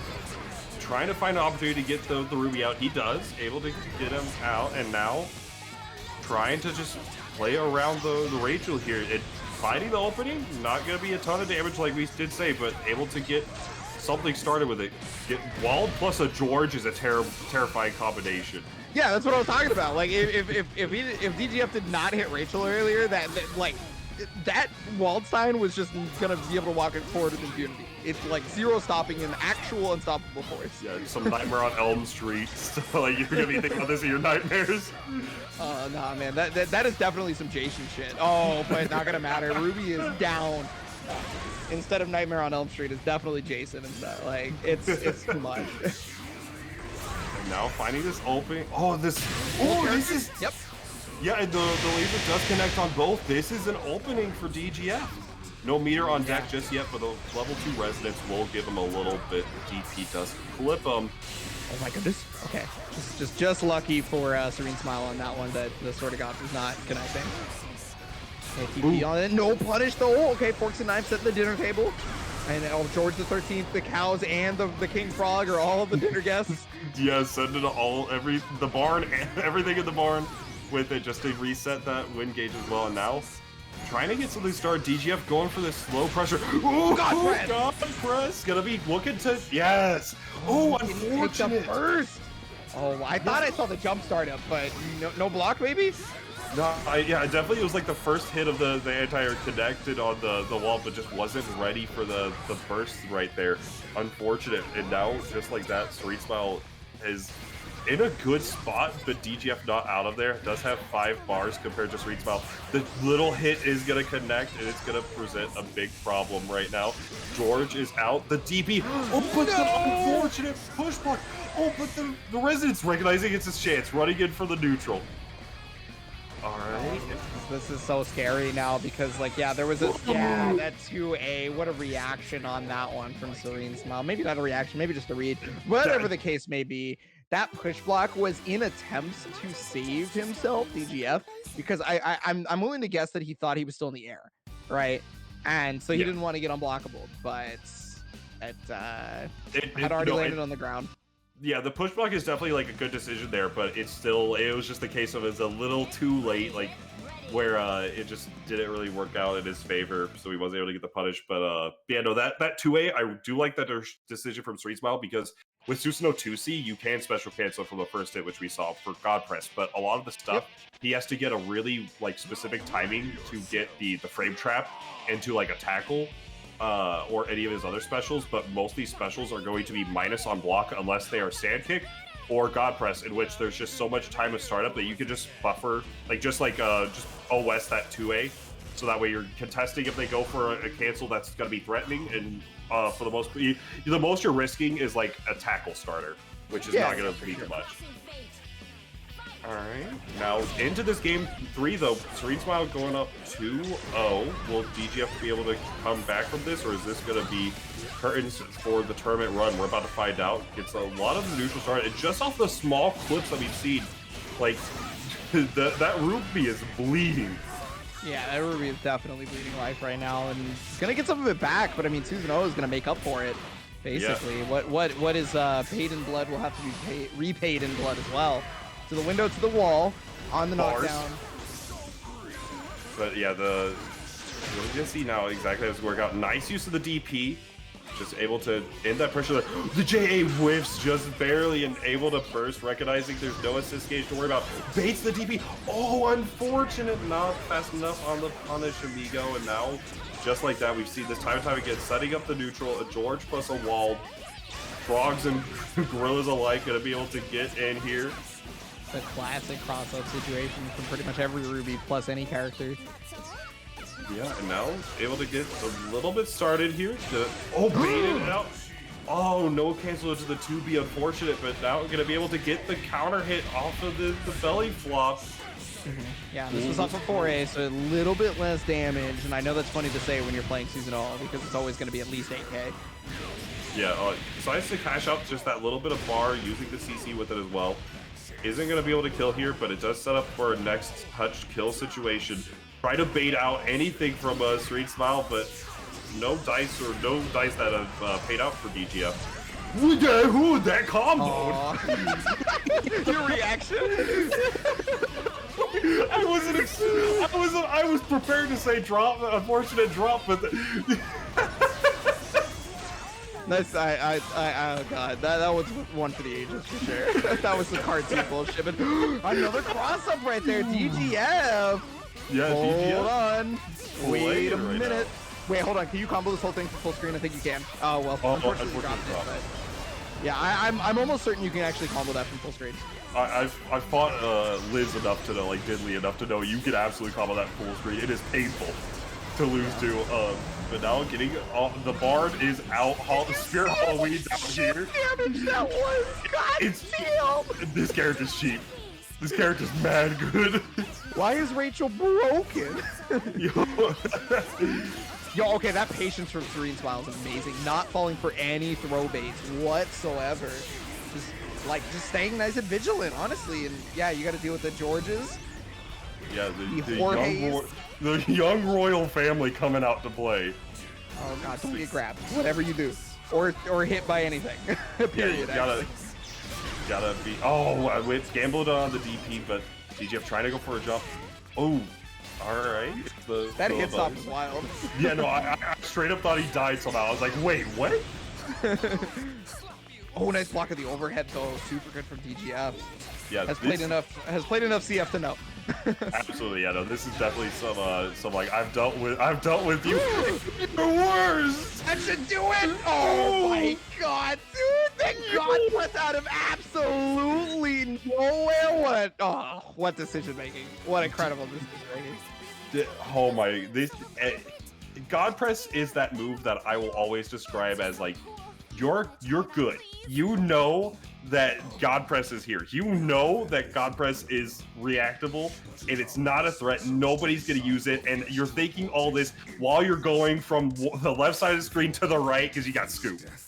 Like, it is such a move that is like, this is not good.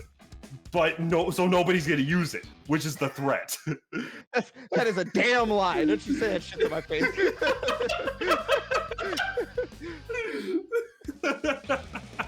I thought we were friends. No,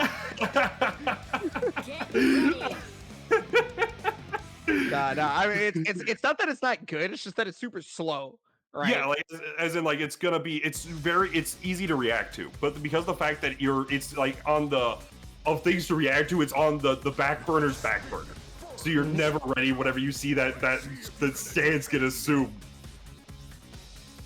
But so now, off of a scoop. DGF showing life, gonna be going into game 4, still down a game, but not out of it just yet. We'll see if Serene Smile can close it out, or if this will keep at it now. Gonna be able to get the full combo. Ooh, but the 4P hits to the... I think hits the Millennium Falcon. That's too far. Gonna be able to connect to George. Oh, maybe was trying to... Yeah, it was probably got caught during jump startup or something. That did not seem like it was supposed to happen there. No, oh, wow, full conversion, yeah. All right, yeah, DGF is getting clips left and right. This is looking bad. Yeah, the clips may do like a 2,000 damage here, 2,000 damage there, but after so many, it will just add up.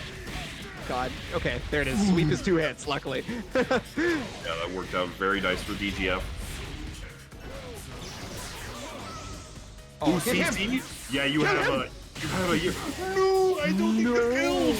Wait. That's definitely not gonna kill. Yeah, unfortunate. Was oh wow, the DP from Serene Smile. This is an unfortunate situation caused by that. Definitely was something you should be looking for more of the rep, but definitely wanted to catch up for the CC. We'll see how it's gonna work out now. This is...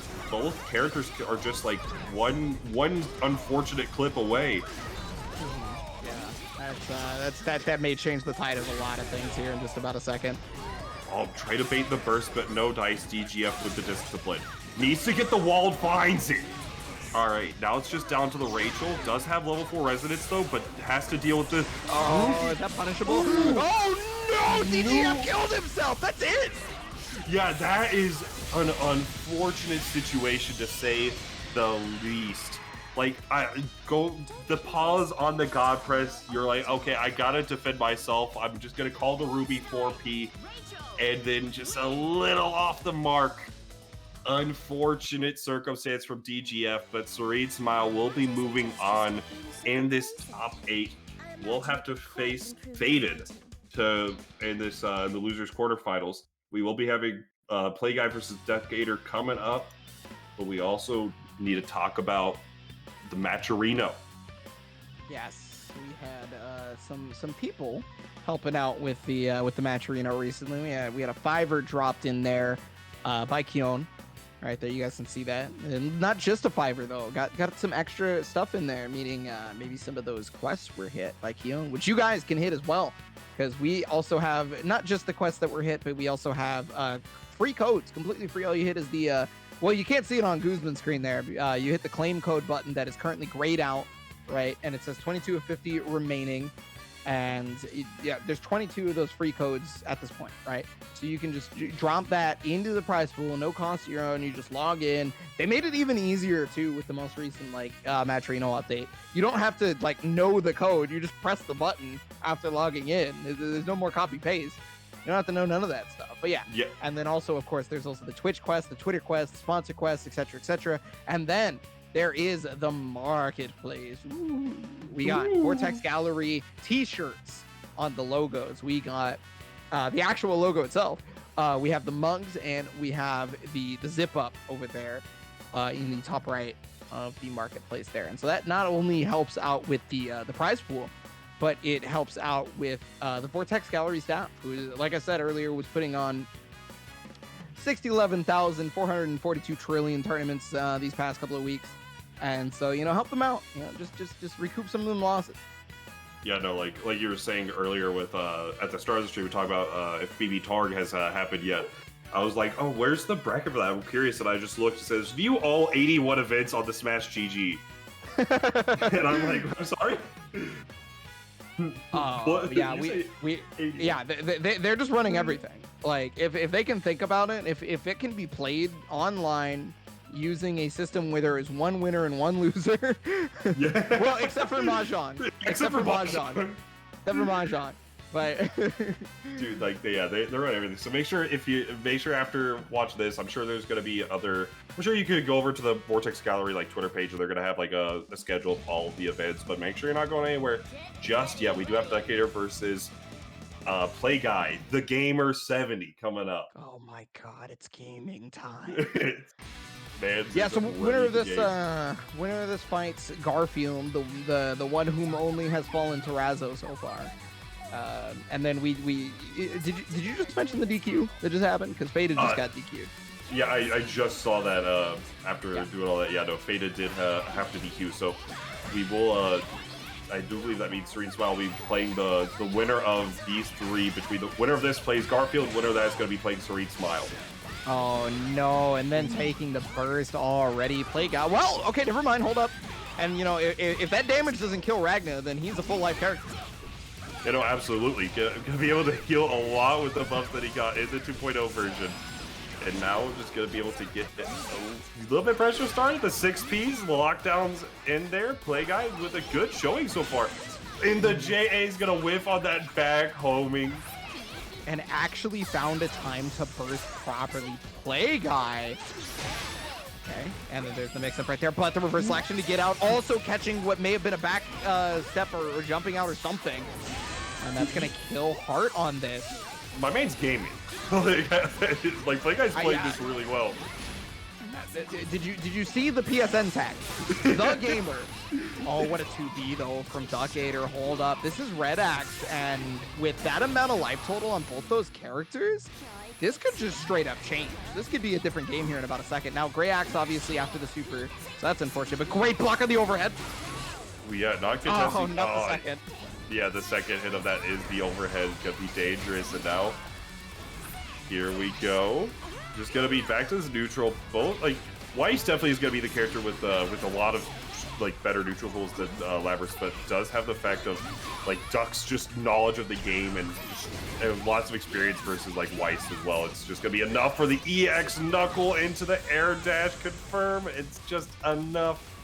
Duck off of just the comeback there with the Labrys. Yeah, true Duck fashion. To be quite honest with you, with that one, Duckator I think was always in the life lead, even from the beginning of that, because of how little life both Ragnar and Labrys had. So it was kind of difficult without it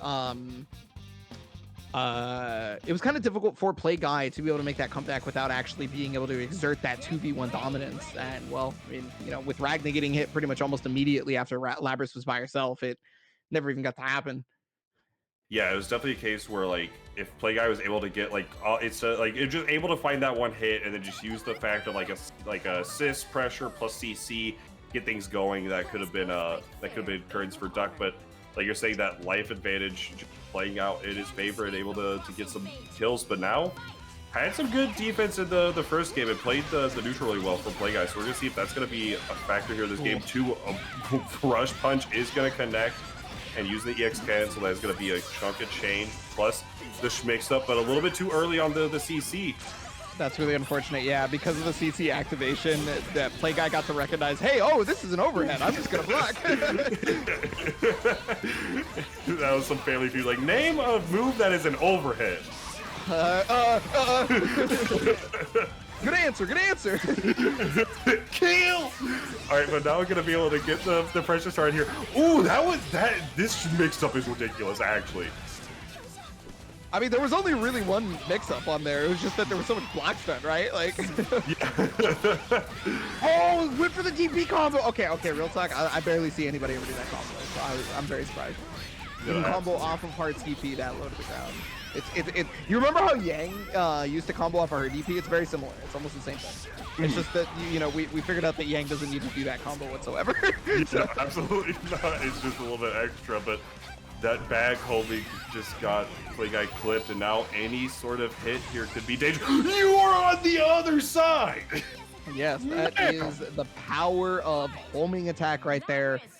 And hey, if you played Arcana Heart, you would have been ready for it. That's all I'm saying. Which I believe Vortex Gallery is maybe running an Arcana Heart tournament, which you could check out. I didn't see one. Was I wrong? I don't know if there is or not. Because I would have answered. I would be surprised either way. But I'm gonna be so mad if I was wrong and I'm a dummy. I mean, look, I am a dummy, so it's not very surprising. The 81 games, there's a lot to see though.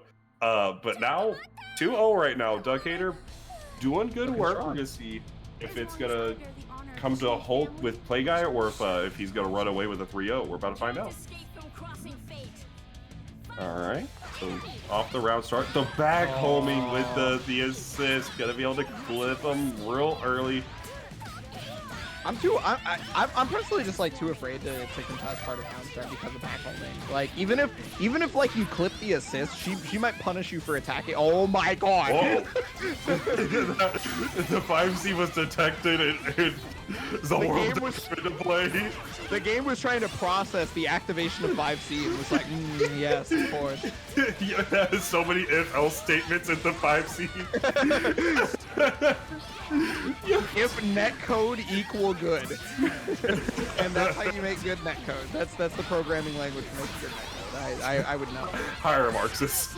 Now we're going to be able to get things started here with the Labyrinth. Is an unfortunate drop, but has such a life advantage that it's just, this is so hard for Play Guy to come back with, especially now that the resonance is gone. Oh, but and then got caught right there, yeah, for sure.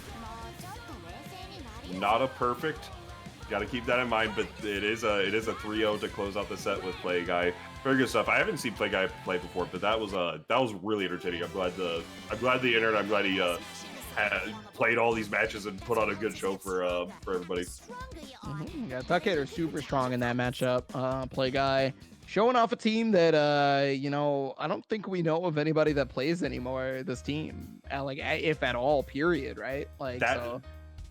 That team definitely feels like a team that you'd see in like 1.0. Like just either as that like or Babe Scrub is playing it. One of the two. Yeah. Like it definitely is a team of just like, okay, this is like so just like, hey, we're gonna throw these two characters. I like Weiss, I like Ragna, and if it was 1.0, you would be crying. But while playing this team, but if you're playing a 2.0, this team's actually like probably good. But still good to see. We will be moving on with the rest of the bracket. It looks like we will be having Garfield versus Duck Hater, and then the winner of that will be playing Serene Smile. But that will be, it looks like the order is going to be Garfield and Duck Hater, then it's going to be winners final, so Razo versus Puns, and then we'll be moving on. This is the correct way to do it. Yep, and then moving on like that top 4 formatting. Yeah, this way the loser of winners finals gets some time to decompress the salt and figure out where to go while the loser semifinal plays. It may break up 3 out of 5, but it's very, very important for player mental to run the bracket this way. Yeah, no, it's definitely the better way to run things. But now it looks like we'll be having Duck fresh off that win versus the gamer Play Guy. The gamer. And then versus Garfield, who, like we did mention, dropped down to the lower bracket because of Razo, which, I mean, the story told thousands of times. It was written in the hieroglyphs of a song as old as time. A you can tale as old as rhyme. You can see the hieroglyphs just of drawings of Merkava JCing with Hakumen with the text that read haha GG's. I got him, GG's. So definitely is so we're gonna see exactly how this is gonna go down between these two. So I will say, as an Adachi player, I do not like fighting hard. This matchup is Bro, what could possibly be the issue here? Oh, it starts with a backglide, ends with my salt. I But, couldn't imagine Hart having the ability to make Adachi actually have trouble. There's just no way, right? I mean, look, one says I like haha GG's in neutral with the lasers. The other says haha GG's by just ignoring neutral with just flying around. To the 4P connects onto the Ruby. The 4P connects onto the Heart. The 4P whiffs this time around though, and now the DP's gonna connect. And it starts the corner pressure, gets the mixerization going, and the full confirm baits the burst. Garfield ready, dude. It's not even Monday. Yeah, no, for sure. The lasagna is on the table regardless. I mean, if it was Monday, Garfield would be losing. That's why it's not Monday, and that's why Garfield is doing well. Because Garfield hates Mondays. Come on, know the lore! Oh, happy birthday! Happy birthday over here for Dugging, but it does drop out. We'll just set up for the glide text out of the corner, but you're always within Heart's range. Yeah, no, and you're always within the corner when you're facing Hart, pretty much, because of that homing attack, right? I don't know if the EX laser was intentional, but it still worked out for the plus range, right? 5C activated. Yes, sir. Yes, sir. All right, now just try to find the opening. Swaps back into the Heart. Yeah, just going to be using a lot of the ball, a lot of just this glide. If that combo, that was going to be ridiculous. Oh my goodness. Gets the pickup from that V-Siphon, and now the DP? No, that's dead Adachi right there. Ruby's going to be all that's left. But, again, looking at the life totals for Duckator, okay, well, maybe not going to matter anymore. Yeah, I was going to say, looking at the life totals, that, Ruby could definitely make the comeback, but not anymore, because I believe this is just... Oh, it's not even Red Axe, though, even if it is Resonance. Yeah, no, just barely off. I definitely thought it was going to be Death as well, but now, finding this opening... in the neutral. Yeah, there we go. Gonna be able to get the 2 beat. The JC does connect. And yeah, super good CC. stop sign. CSCC, CSCC, CSCC, right there. Duckator taking the first game on that one. Yeah, that JC is such a strong stop sign. It's really hard to want to air dash versus Lapras in particular. Yeah, no, it's like we saw that a lot whenever Fade was playing with the Yosuke. Just a lot of the stop sign. Just get this is my airspace. Do not contest. Stuff going on. So just really good stuff from Duckator in this game one. Just like SRM Nation with the good stuff. That 5 gifted subs to the boy Guzman. Make sure to support your streamers, folks. Yeah, let's go. You should also support the Matcherino, which still has some free codes left. Also the sponsorship quest and the marketplace where you can get stuff. Or if you just got a free Fiverr that you're trying to give away. The players and the staff at Vortex Gallery are really gonna love you for that. Yeah, absolutely. Just as much as Ducker's, Garfield's gonna love getting this opening. Goes for the corner route. Okay, yeah, just recognizing this. The JC is the first point for Adachi. Beams, gonna be able to get the BZO9 started. The Schmixerization station. The overhead on that one. Able to catch Duckator. Now we're just going for knockdown. Yep, gets the 9-frame safe jump. Gonna be able to get started with the super. Just cash out real quick. Next hit's gonna kill sort of situation. Get the knockdown started. And an odd choice for the buzzsaw. Yeah, we're a really weird exchange all around on that one. Oh my goodness, the burst. momentum from Ruby actually made her run past the burst, and now the reverse selection is going to get blocked. Duckator drops the combo, though. Gunshot saving Adachi. Bro, there's so much happening. The glides, the normals coming in. And that's 4 meter with resonance activation, and Lapras is going to be getting... Oh, well, never mind. It's not going to be resonance version of the super. Yellow. No. No. Unfortunate whiff. Yo, Garfield with the buttons. Garfield. Oh my god. And then, yeah, gives up the sandwich on that one. Very interesting. And I mean, hey, look, Duckator's got the life lead. Probably going to be able to... unable to take down Adachi on that one, unfortunately. No full here for Garfield either. Yeah, got the counter with the JA, but it's just a little weird to confirm in that situation. Yeah, the glide, who knows what side you're going to be on. Garfield was able to block it correctly. The glide plus the spirit ball. This is dangerous. The JA does connect. Oh, and then the full combo, actually, the combo conversion from Duckator whiffing, allowing for a whip punish from Garfield, gonna just go straight into super cancel, yeah, because you don't have any resonance left, so you want to just take that damage. Plus, it's Ruby knockdown, so she gets that safe jump. Oh, I don't know what button you pressed. It may have been a button, may have been holding up, but just like that little clip from that JA is gonna be enough to put Garfield on the board. Yeah, that was just really good decisions all around from Garfield. The fact like Duckator did drop that combo, but Garfield like with like signs of like Dragon Ball Fighters, like you down tech buttons. Like the moment that was dropped, like I'm just gonna neutral tech, I'm just gonna press my button. Yeah, it reminds me of people who use back then when people would use sparking. If you got blown back by sparking, you should always down tech afterwards, because if they super dashed at you, you could always 2H them, and if not, you would just be back to regular neutral. Yeah, no, absolutely. But now going into this game 3, there's only one character that's playing like they have a super dash and glide. Oh, that's really good for Duckator though, and then back homing dash is gonna create the sandwich right now. This is your favorite situation, isn't it, Bojack? Dude, I have so many curse words have been said while dealing with all this. So, but now finding the opening here, the burst will come out. The DP is also going to come out for Garfield. The cross up, the active switch. There's so much going on between these two players. Yeah, the APM has to be really high for Garfield to be able to get around the homing attacks, and the APM has to be really high for Duckator to properly homing attack all this stuff, right? Got the 4T, gonna go into super. If this doesn't kill, the next super will. Not even going to be required here. Labra's coming in.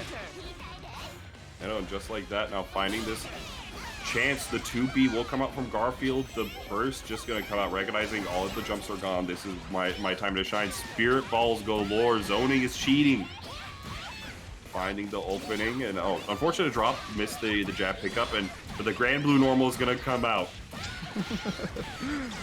you and this Grand Blue normal. She's got 2 of them. One just sticks out and it's just mad good. The other one lasts 10 years, that JA. Yeah, well, Labra's gonna try and run out this resonance timer by putting on as much pressure as possible. Got the hit with the 4A. Ruby's gonna go down, and we are 2-1 now. Trying to go to the wire. Yeah, no, this is definitely a situation where Duck is showing the strength of heart and the strength of, like you said right at the start, and that Duck did. Just using that situation of like a back glide plus assist, using the little like zip around so that way you're going on the other side of them.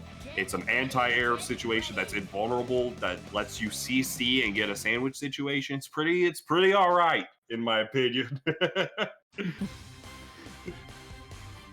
So now with that, Duckator is on set point. Garfield not out of it by any means. We're gonna see what adaptations Garfield can make and how the adjustments will be. Oh, I really like the choice of just that 6P.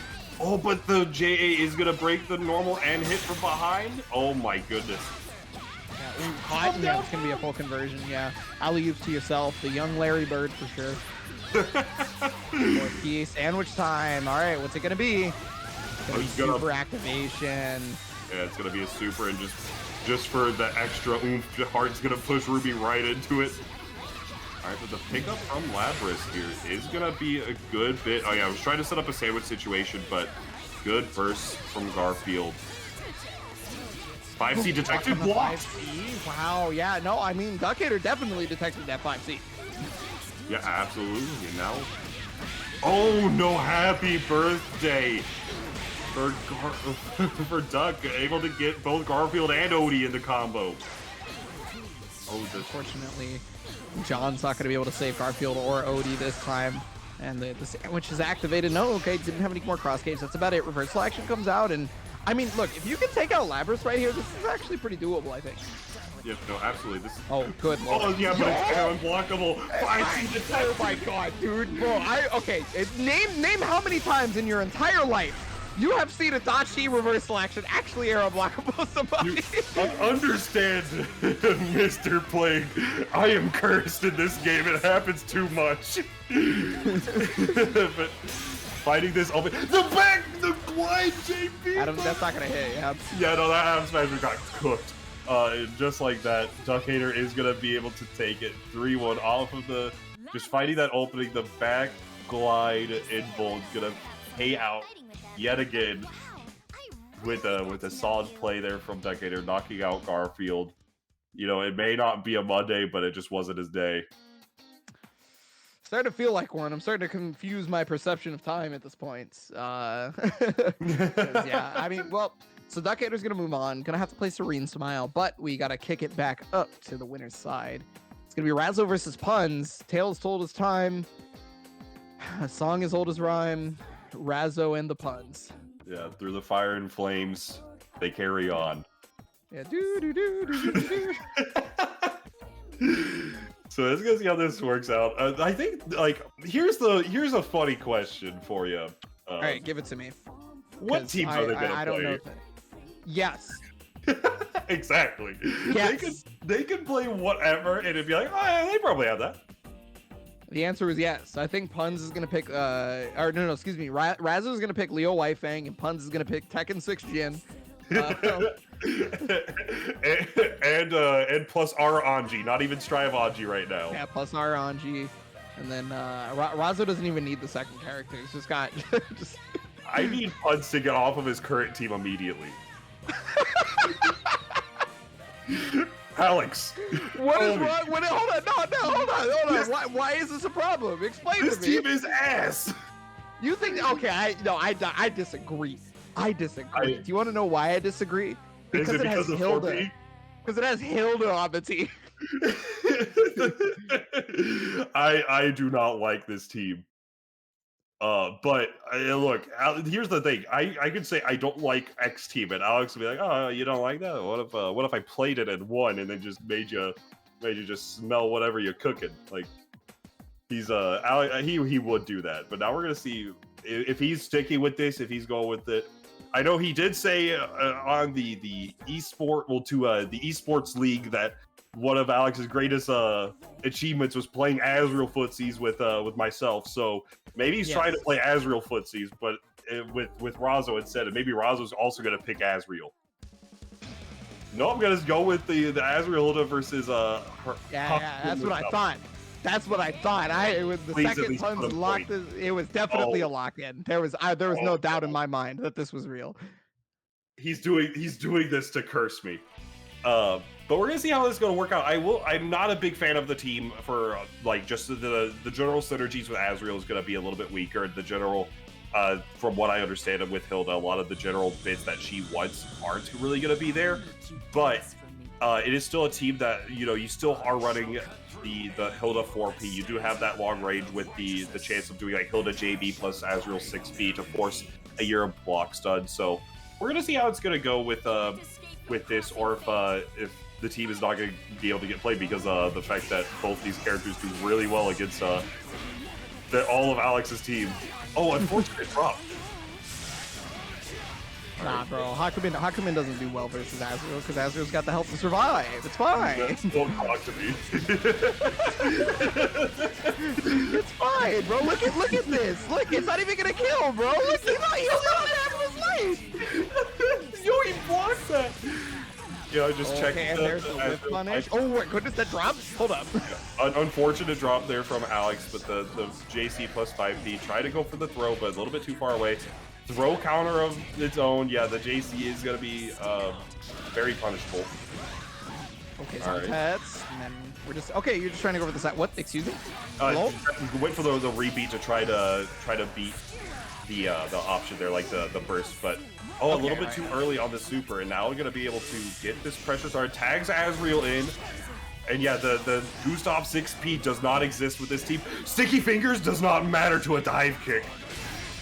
All right, but finds this opening. Unfortunate drop from Razzo, but I don't think it's going to impact. Oh no!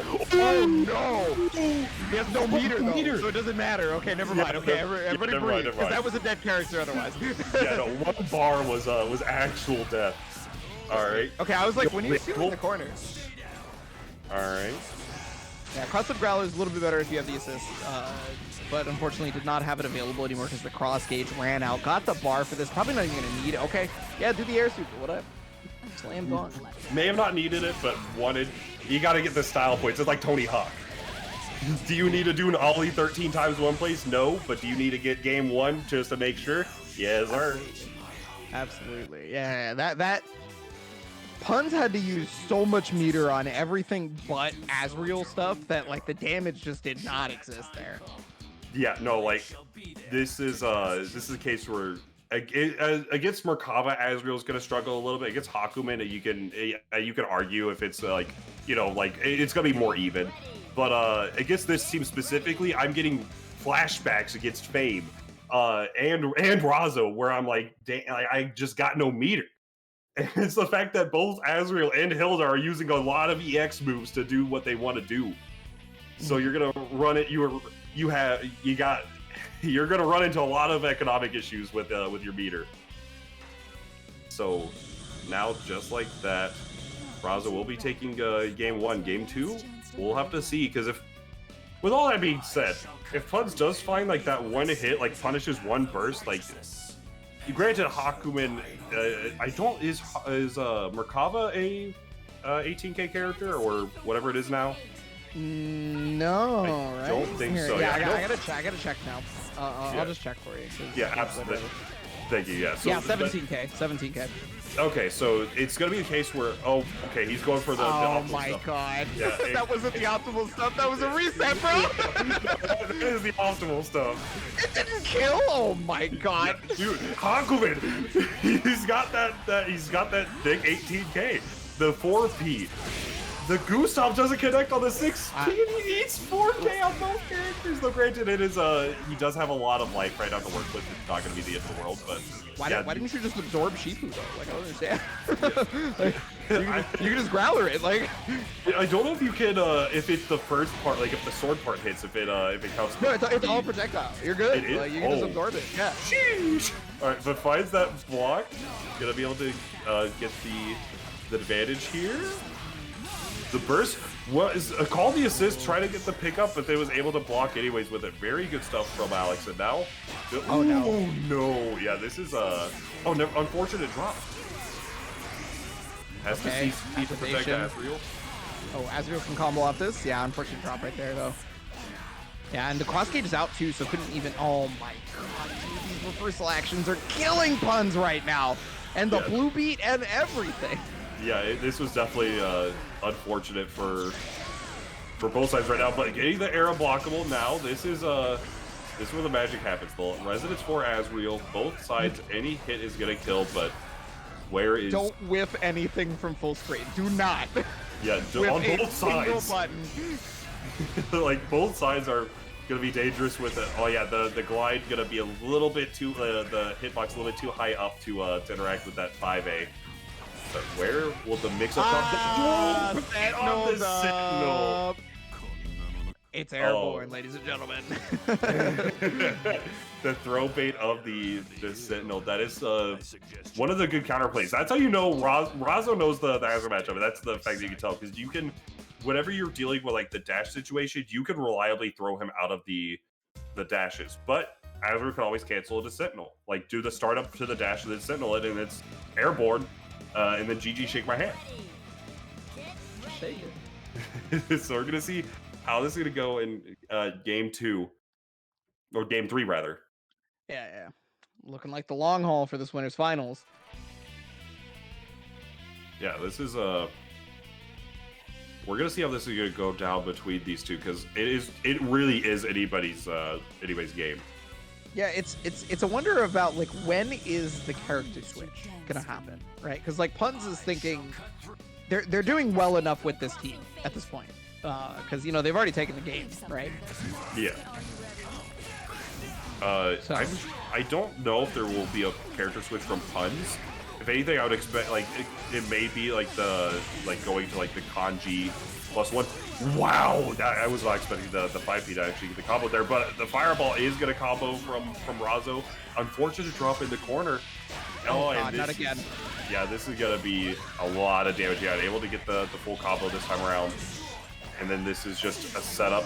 Oh yeah, just try to go out of it. JC plus this 6P, try to get something started.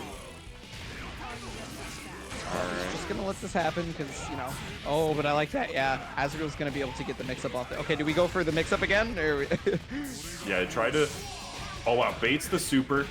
And this is gonna be a dead character. Oh wow, decided to not go for the full Spartan there. Instead, going for the combo here. Should be going, yeah, 2A, 2C, Linen. Now you gotta hold this 50-50. Good block on the cross-up, but doesn't have the CC to make it any more threatening than it was. Oh my god! Oh yeah. Cancel straight to, though. Valiant is actually really bad scaling in this game. I say that while it's, 3 bar 7K, but yeah, there you go. The Gustav 4P is going to be the bigger threat with the team. And now the 50-50, the assistant combo with, and now no, miss the unfortunate. dash. Oh god, you're dead. Oh yeah, no wait, yeah, basically. So now gonna be caught, but was it ready to cancel into the super? A pixel alive. Oh yeah, on this one, an easy conversion. Yeah, that's actually one of the interesting things about Azrael. He's one of the few characters that actually gets a really strong conversion off of Hilda's low, which is not like, I guess, super common. It's not like out of this world, but it's really good for him in particular. Yeah, there's a lot of there's one of the things with Azrael is probably, I would say, the best conversions off of OTGs, generally, just because of the fact of like 2C, 2A starter, you could just do that, Valiant, and then, you know, laugh straight to the bank. But so it's definitely one of the benefits of having that, especially with the cross-ups. There's obviously downsides to it, like it is, if you want to cancel the Valiant, that is 2 bars to get all the combo.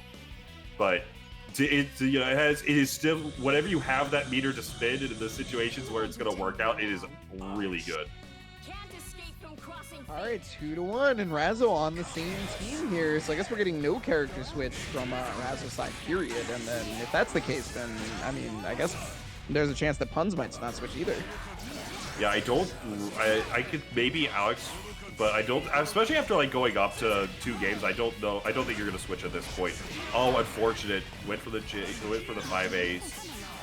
The 4Ps go. Oh wow, just barely got out of the range with it. Trying to get something started with Azrael. Oh, the EX is gonna come out, but no dice.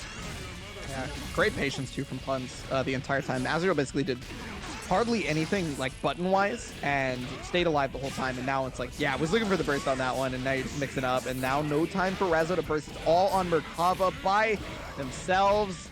And well, I was looking for the mix-up. Yeah, definitely was like, I don't really want to spend my meter right now. I'm gonna just go for this mixturization, and this is gonna be double. No, yeah, because the DHC it's not gonna be single threat, but it does not matter. This should be enough, and yeah, just like that, Puns 3-1 over Razzo with the Azrael Hilda. You know, doing exactly what I was saying. The classic. Oh, Alex, what are you doing with this team? Oh, what do you mean you're winning with it? Good stuff to Alex though. And good stuff to Razzo as well. We'll be seeing more of them in the losers finals. So that means either Serene Smile or Duckator is gonna have the pleasure of fighting Razzo, and then Puns is just gonna be waiting for a hot ass minute. It'll be a little bit. Yeah, so it will be just that little bit, but we will have a winners bracket run back. I do believe this was right before top 8. Ooh, yeah, that's a good check.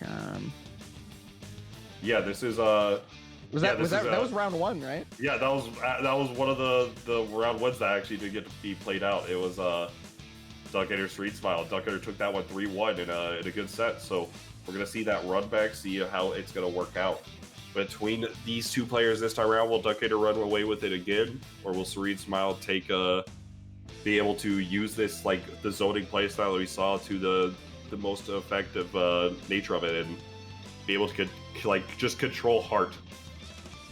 We'll have to see. How do you control Heart without playing Mitsuru? I've been asking this question since my first set with like Sploogie, where I was like, the young McNoodle? Yeah, the young JoJo's player Sploogie. The young McNoodle. Oh my goodness. But yeah, no, like after I ran a long set with Sploogie, because for some reason the East Coast to West Coast connection is like generally not good, but with Sploogie it was like surprisingly well. So I was like, oh yeah, sure, we'll run this set. I'm like mauling the entire time against Heart. So I'm curious on how Serene Smile and the rest of our competitors are planning on taking care of the threat that is Duckator right now. But we'll see right now how it's going to work out between Serene Smile and Duckator. Once they hit that sweet X button. Hey, you know, sometimes you got to get a swig of water first, all right? It's slow it down, okay? I'm sorry, we watched DGF play earlier, so I've got like the speed run strats in. You do a no clip here into pressing X, you get a Skip to Snowtown. we actually saw Snowtown today. That's the thing that happened. All right, well, Serene Smile, Duckator, game one. Let's see how it's going to work out between these two players. Wall Rachel, Heart Labras. Alright, here we go, and yeah, that's the wonder of the round start as always, because you mentioned it before. It was the 4P from Rachel. Like how much do you want to use this in particular? And obviously the height is really good, but the question is always, will Duckator be doing back homing when the 4P comes out? Oh yeah, no. Oh yeah, this is oh, did it actually cash out the assist? Was not didn't want to spin that little bit, and now didn't believe the damage would kill, and now it's gonna cost him a little bit.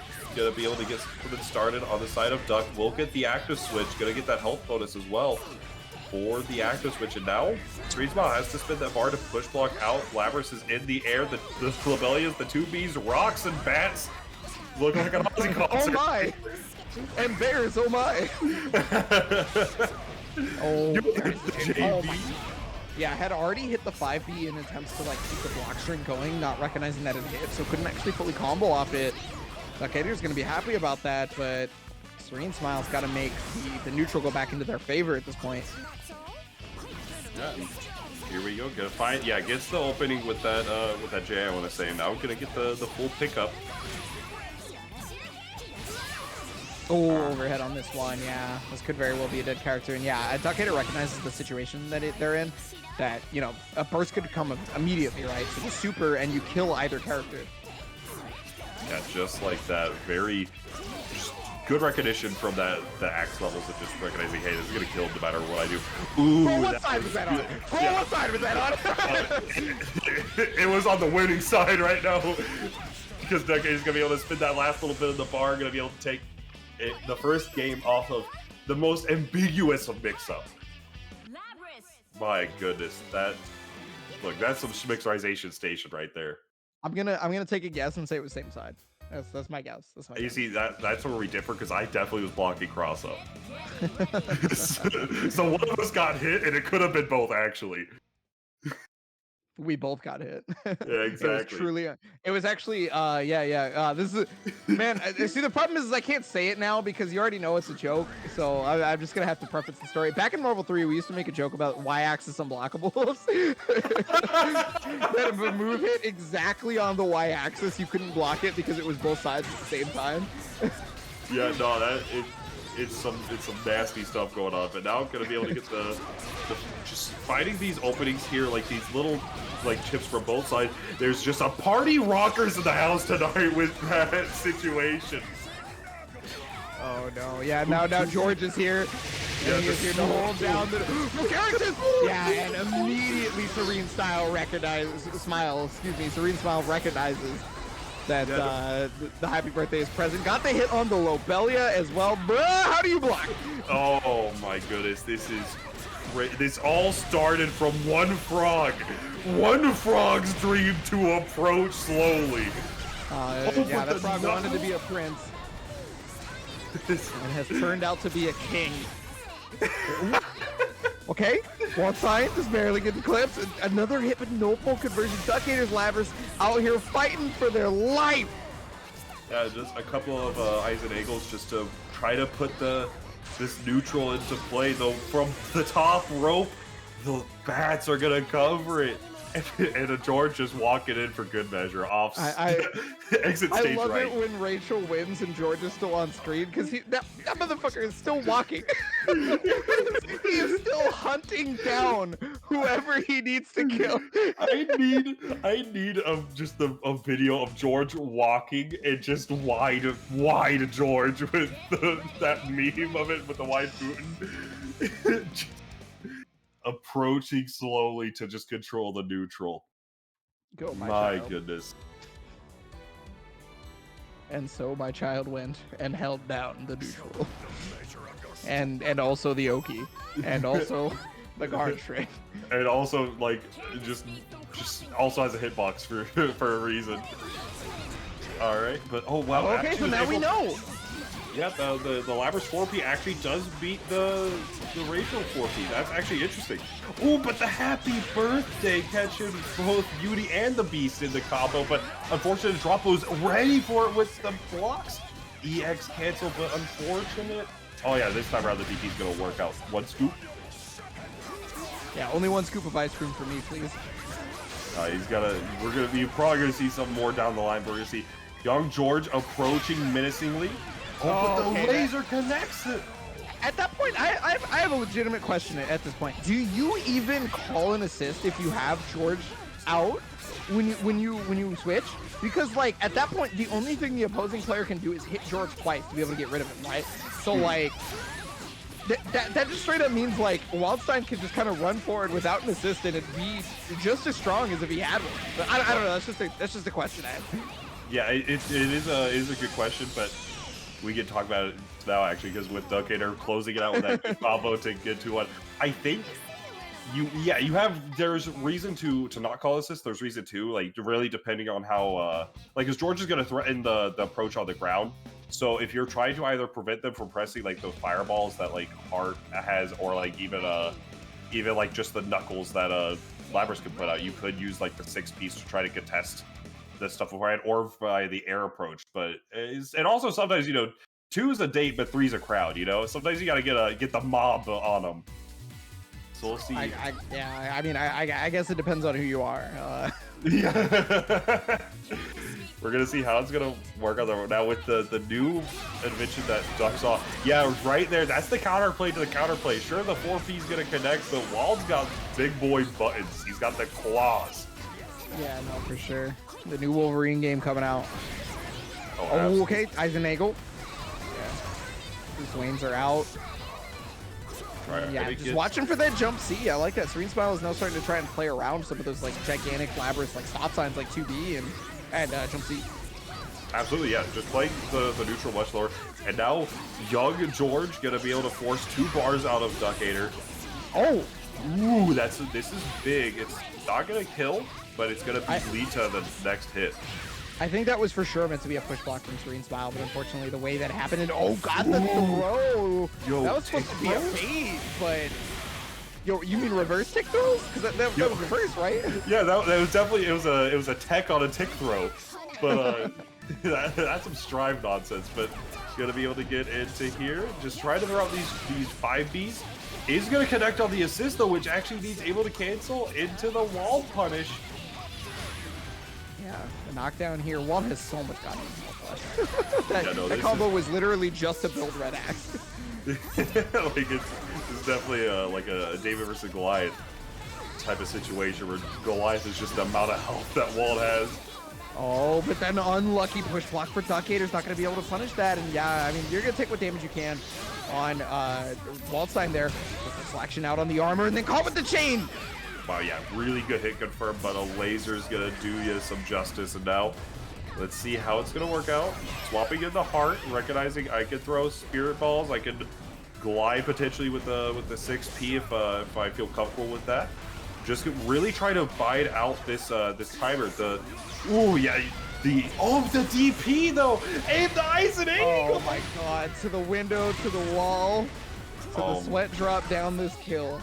As Labras is only, oh my god, the 4A! Yo, no fear whatsoever from Duckator.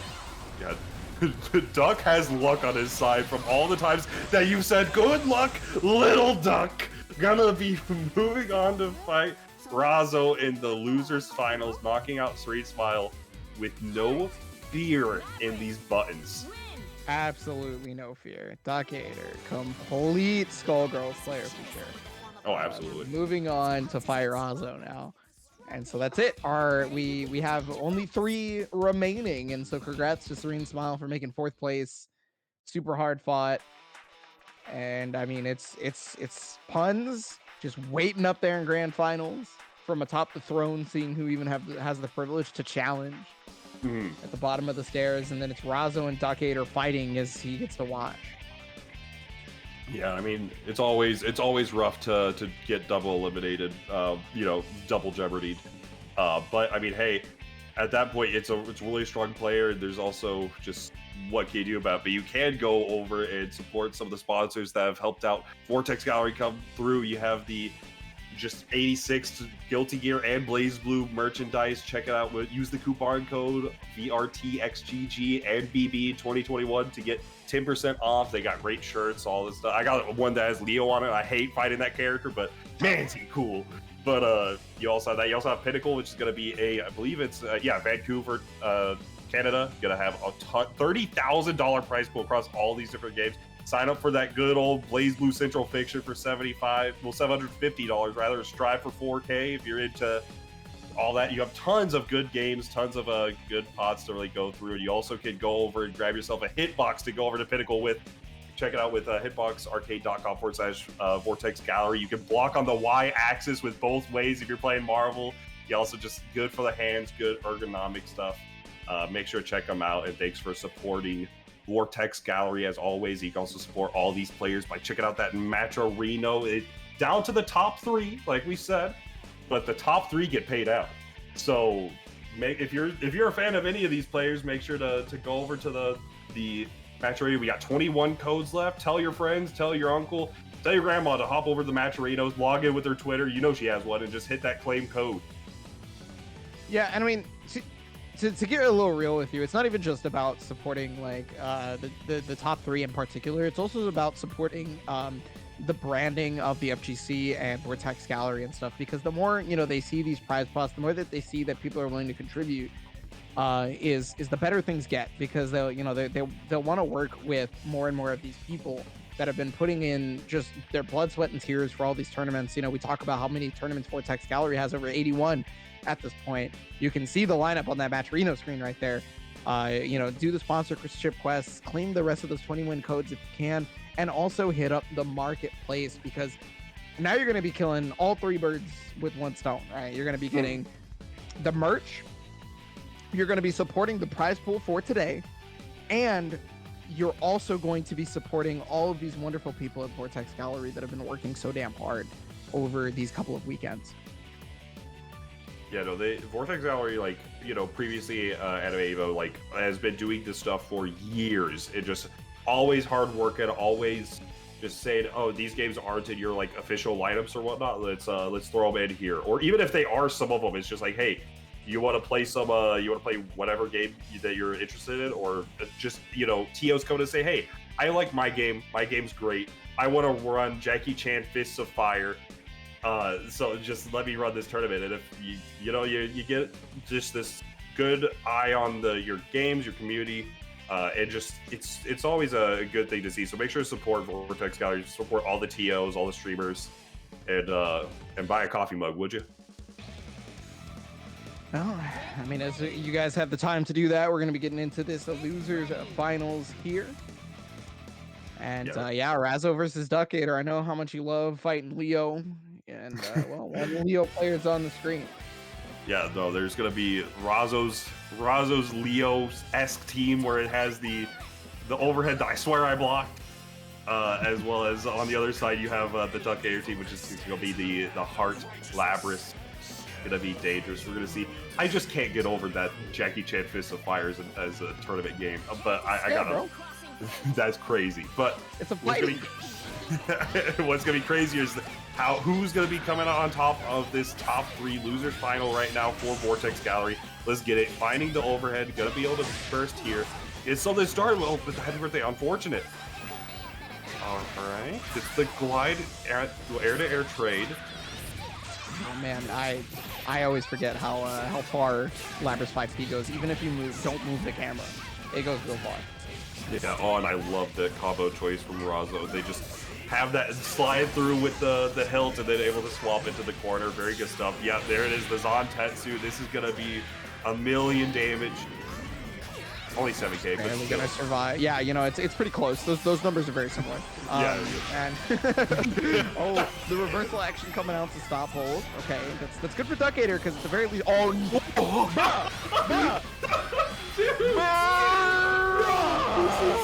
What a confirm! Dude, stop! You gotta stop saying good luck, little duck. You're giving him too much power. I don't even think I've said good luck, little duck once. I'm talking to the chat room. Oh, okay, I'm sorry. Sorry. I'm not watching the chat. I'm not watching this because I don't know. All good. Fighting this opening now. All right. The Tokyo Drift for the mix-up. Fighting. Unfortunately, in Tokyo Drift, the main character dies. So. I mean, right now, like 8K off of that hit is potentially could be the same. Yeah, so that's the main line. No, that's the mainline BB stuff. Have you ever seen the clip where Ragna 5B happens and somebody phases through him? That's the same exact thing because of the when the person goes forward, their tangibility, like the collision box, it gets smaller as they like lean forward, right? And so that's exactly what happens on Hakumen Shifu. So he's already home dashing over it. That is. You just explained what I would call gaming right there. That's gaming. That is true video games. That was insane. That just Duck ready for it as well. That's the crazy part. Duck wasn't even like, you know, the part where you sit there and you hands off the controller like, man, or like, you know, holding down backward. Duck was like, oh, you're gonna whiff. Like what? No. So like that's not even like a oh you're gonna whiff like I knew that is one of those things. If you play like Marvel, BBTAG, or Skullgirls, you just need to be able to react at a moment's notice to somebody dropping something, right? Like you have to just be able to get whatever you need off the unexpected.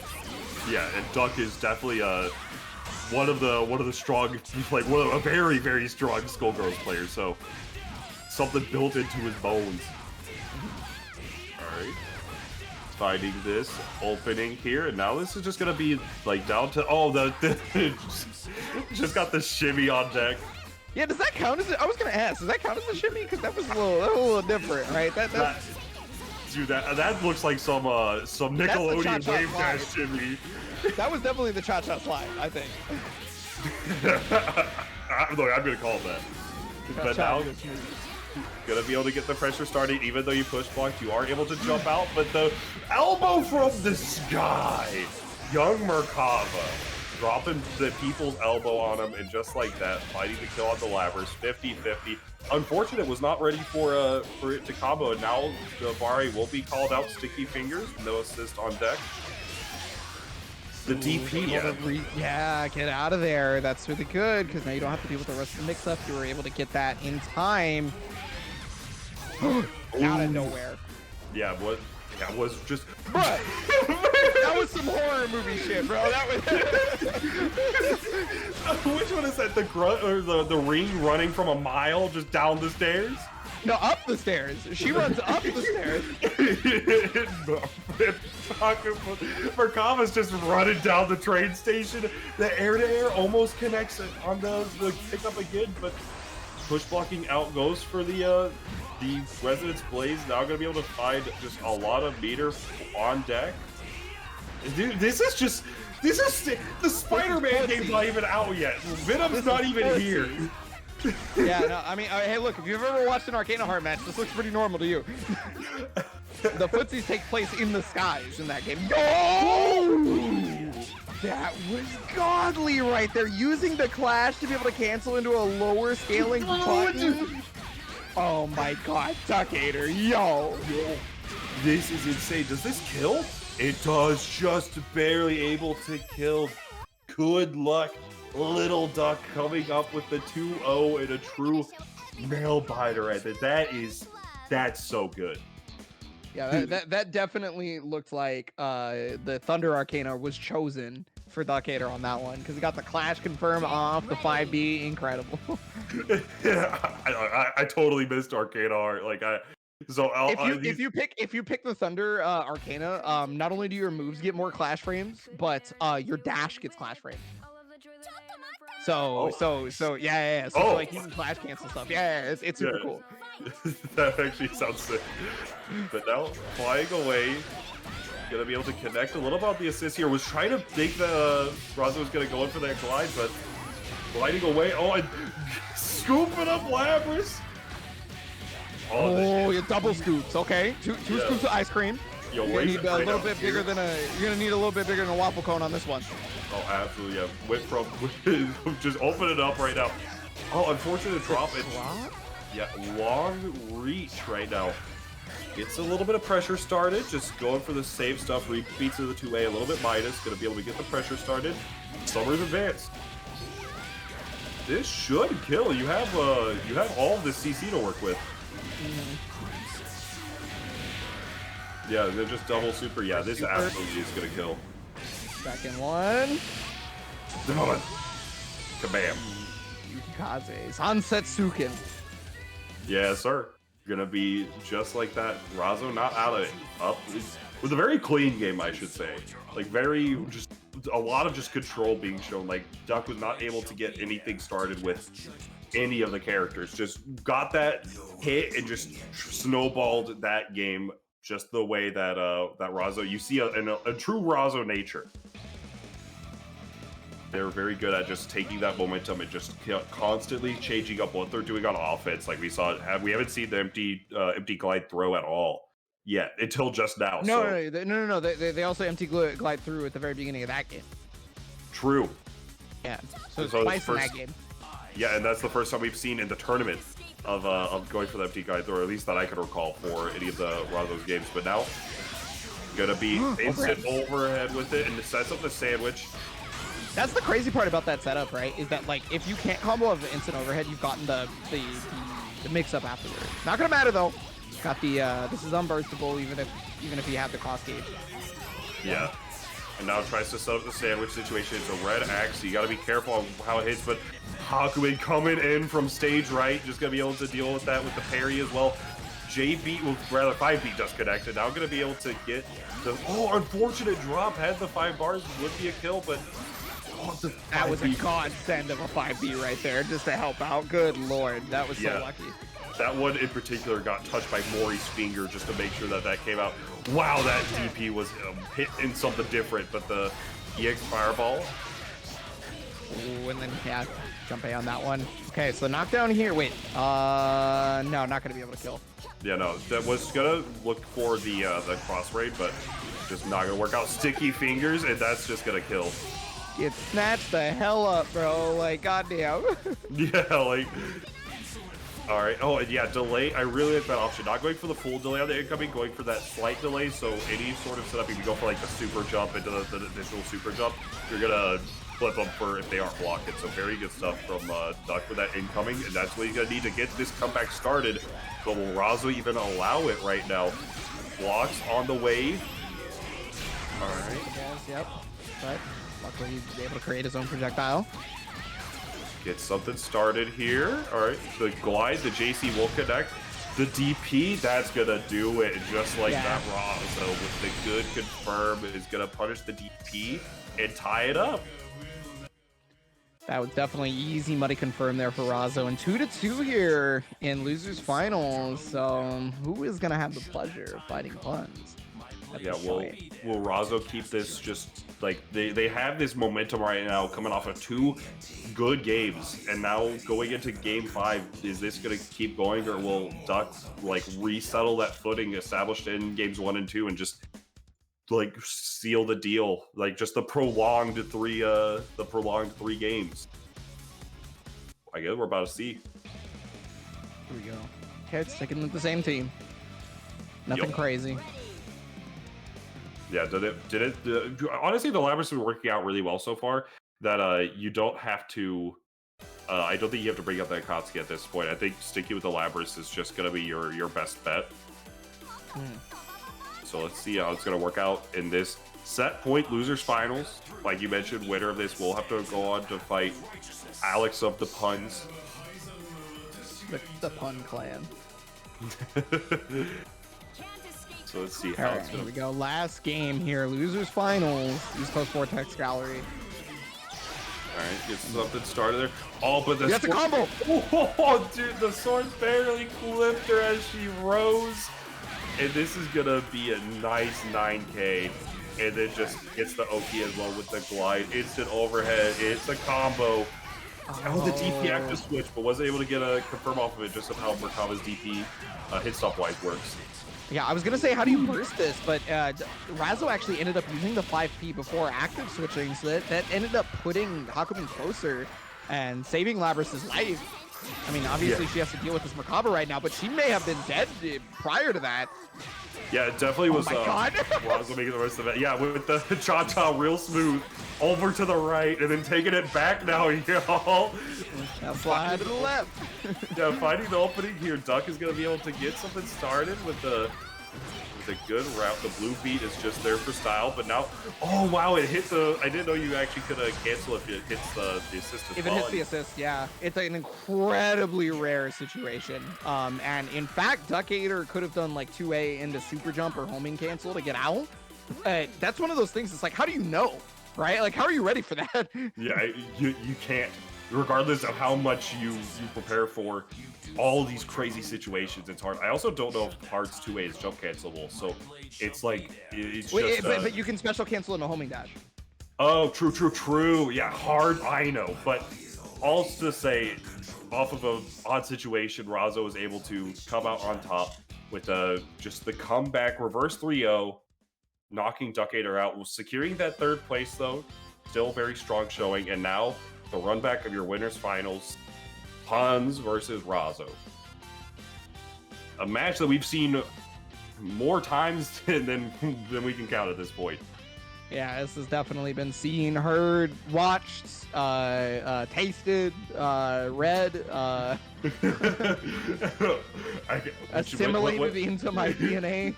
Yeah, what senses are actually left?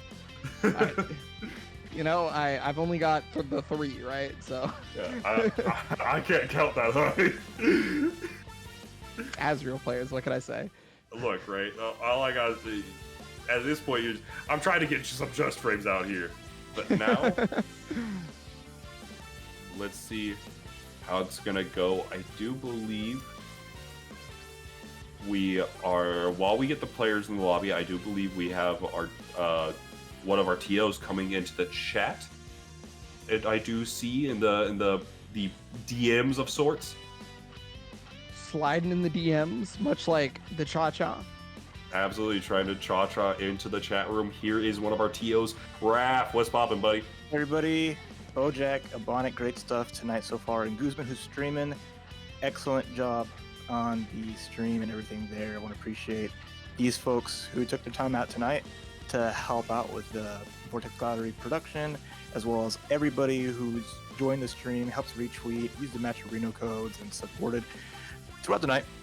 Really appreciate y'all. I know, supporting BBTAG is something that, we like to do.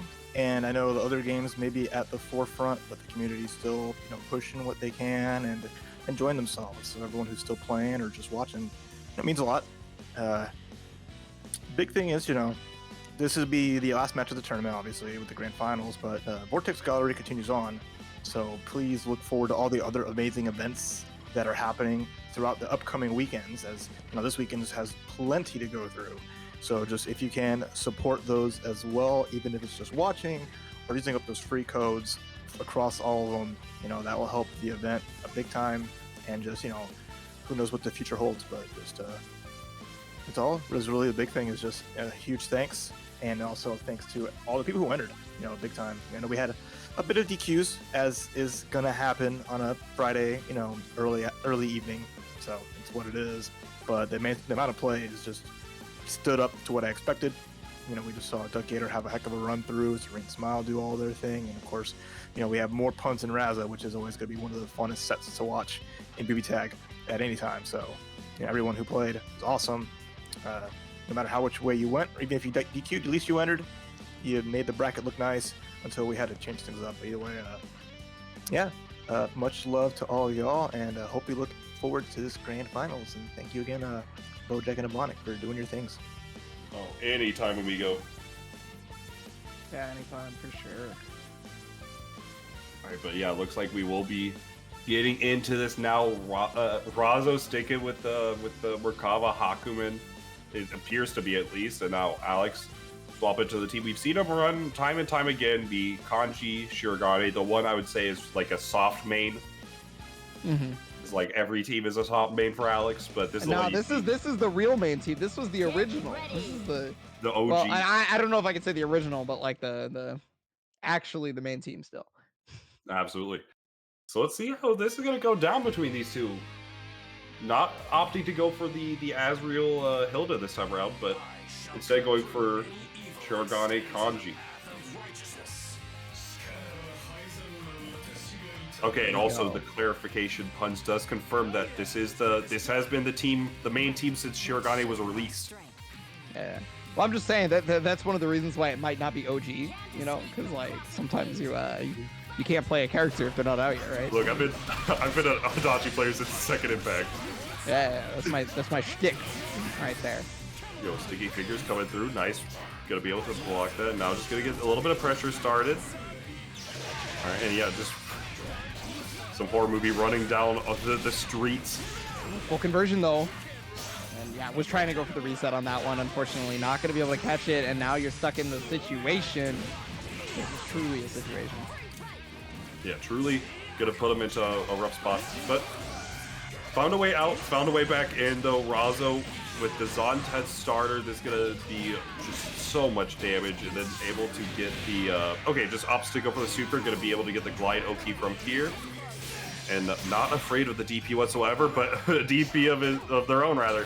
Going to be able to get something started here. The 2B is going to connect and some EX gunshots. Ooh, nice combo. Yeah, okay, wow, able to hit Kanji on this one, and yeah, just not having to deal with the traps thanks to the, oh, Shifu activated the reversal, so it didn't actually work out there. Razo's going to be able to kill off this, no problem, dude, that bar. Party time. He's going to be able to get the wacky inflatable tube man arms going to roll out with the just slashing it up. Wacky waving inflatable arm flailing tube man. Wacky waving inflatable arm flailing tube man. Wacky waving inflatable arm flailing tube man. Hi, I'm Al Harrington with wacky waving inflatable arm flailing tube man and warehouse in Victoria. Your laugh messed me up. I started to laugh too. Goodness, but not like, I mean, hey, that's a good way for Razo to start this off with going from the loser side. And for anybody that I feel like is the classic at a grand finals, Razo, they do have to win 3 games in a row, or not in a row, just 3 games in this set, and then also another 3 games after resetting the brackets, after sending Puns to losers. So it has to win 6 games totals versus Puns only 3 if he's able to get it at least in one set. So let's see how this is gonna go right now. Like, I mean, right now, Razo made that look real nice. Razo's definitely hot. But we're gonna see if Puns is gonna be able to slow down the power that Razo's showing here. Oh wow! Wait, I'm sorry. The entire grab clashed with the glide, or did I missee that? I forgot. I'm sorry. I am. I'm sure if we just watched it again, it'd be really easy to recognize. But okay, Shifu might actually save. Yeah. Oh my God, Kanji is gonna be hurting right here. That was the absolute best case scenario for Razo because that was on CC activation. So that was all unburstable, and then finally got the burst back, and it was too late. Razo had already activated the air super. This is yeah, this is not looking good. Yeah, this is definitely Puns have to work really hard to make this comeback. Just finding the opening, gonna be able to get the mark on the Hakumen. You need any hit whatsoever could kill with the insta kill. It's gonna be looking to get either some chip damage in or try to find a way to get the mark on Merkava easily as well. Oh, but the JA connects. Gonna get the full route, take him to the corner. Gonna be able to get the Oki situation started. Shifu just working out again and again and again. Party hard. And then you're going to be able to combo off this. Well, not even like it matters. Yeah, no, the damage was enough, but it was just like a show and tell moment. Like, I can't show you how great this round is gonna be, but just believe me when I say you can combo off of it. Oh my combo goodness. They did. So, I mean, we're already looking at close to a bracket reset at this point.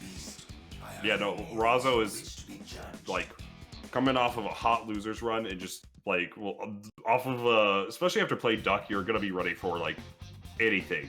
And then Alex is definitely, there's pros and cons to being in the grand finals winner side. Is obviously you get the set advantage. You won your winner side, and you got to like take a break, but you sometimes that can ice your hands a little bit if it takes a little while or just whatever have you. But whereas some players will be better in the winner side versus the loser side than others, because sometimes you just need the games back to back to back to be hot, to be just ready for like these sort of things. I think Razo is definitely one of those players comparatively to like just like running these games back to back to back to back and just getting better as the set goes on or as the games go on. So I think this is definitely working out in their favor. But we're going to see right now with the DP plus assist, Tails looking like an old patch that we knew. The throw whiff. Yeah, at this point, you got to wonder if Punch maybe needs to go back to the Asriel. Yeah, at this point... That's a punish! Oh my god, dude! Yeah. Dude, this seems cheap. My goodness, and Razo, they're showing the power of the cheapness that is the team that they have selected. Yeah, the overhead though right there, and we mentioned this last time. As long as Punch is able to get a mark, this might not be so bad. This may actually be doable here. Just got to get the extra bar on this. So try to do as long of a combo as possible, but meter penalty still exists, right? Because you already used the super. And I really like just the option there, really going for these throws. Oh my god! Oh, and with the blue beat's gonna. Razo's slapping their leg at that one. Like, oh dang, that's the blue beat on the insta kill. But we're going to see how they're going to play this, because honestly speaking, if off of the Resonance 1, you're not going to get tons of meter, but you're going to get enough to where one combo is going to lead into that mark more than likely, and then just at that point you're going to have enough meter to close out with the instant goal. Unfortunately, not able to scoop up from as far away as they needed, but now a couple of bullets. The JA does connect.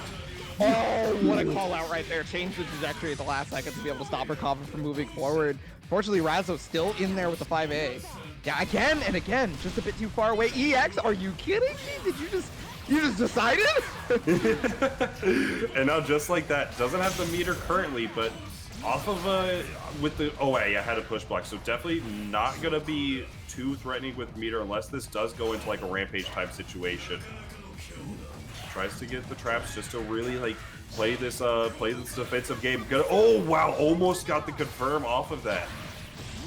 Oh, and the overhead from it, Puns with the slow, methodic comeback, and just getting first game of grand finals on the board for him. Yeah, that confidence in your character and the confidence on your character's ability is super, super important. Really strong right there, and that's gonna be the first game for Puns. That's gotta be great for morale. It's gotta be able to get his mindset back in the game, I would think.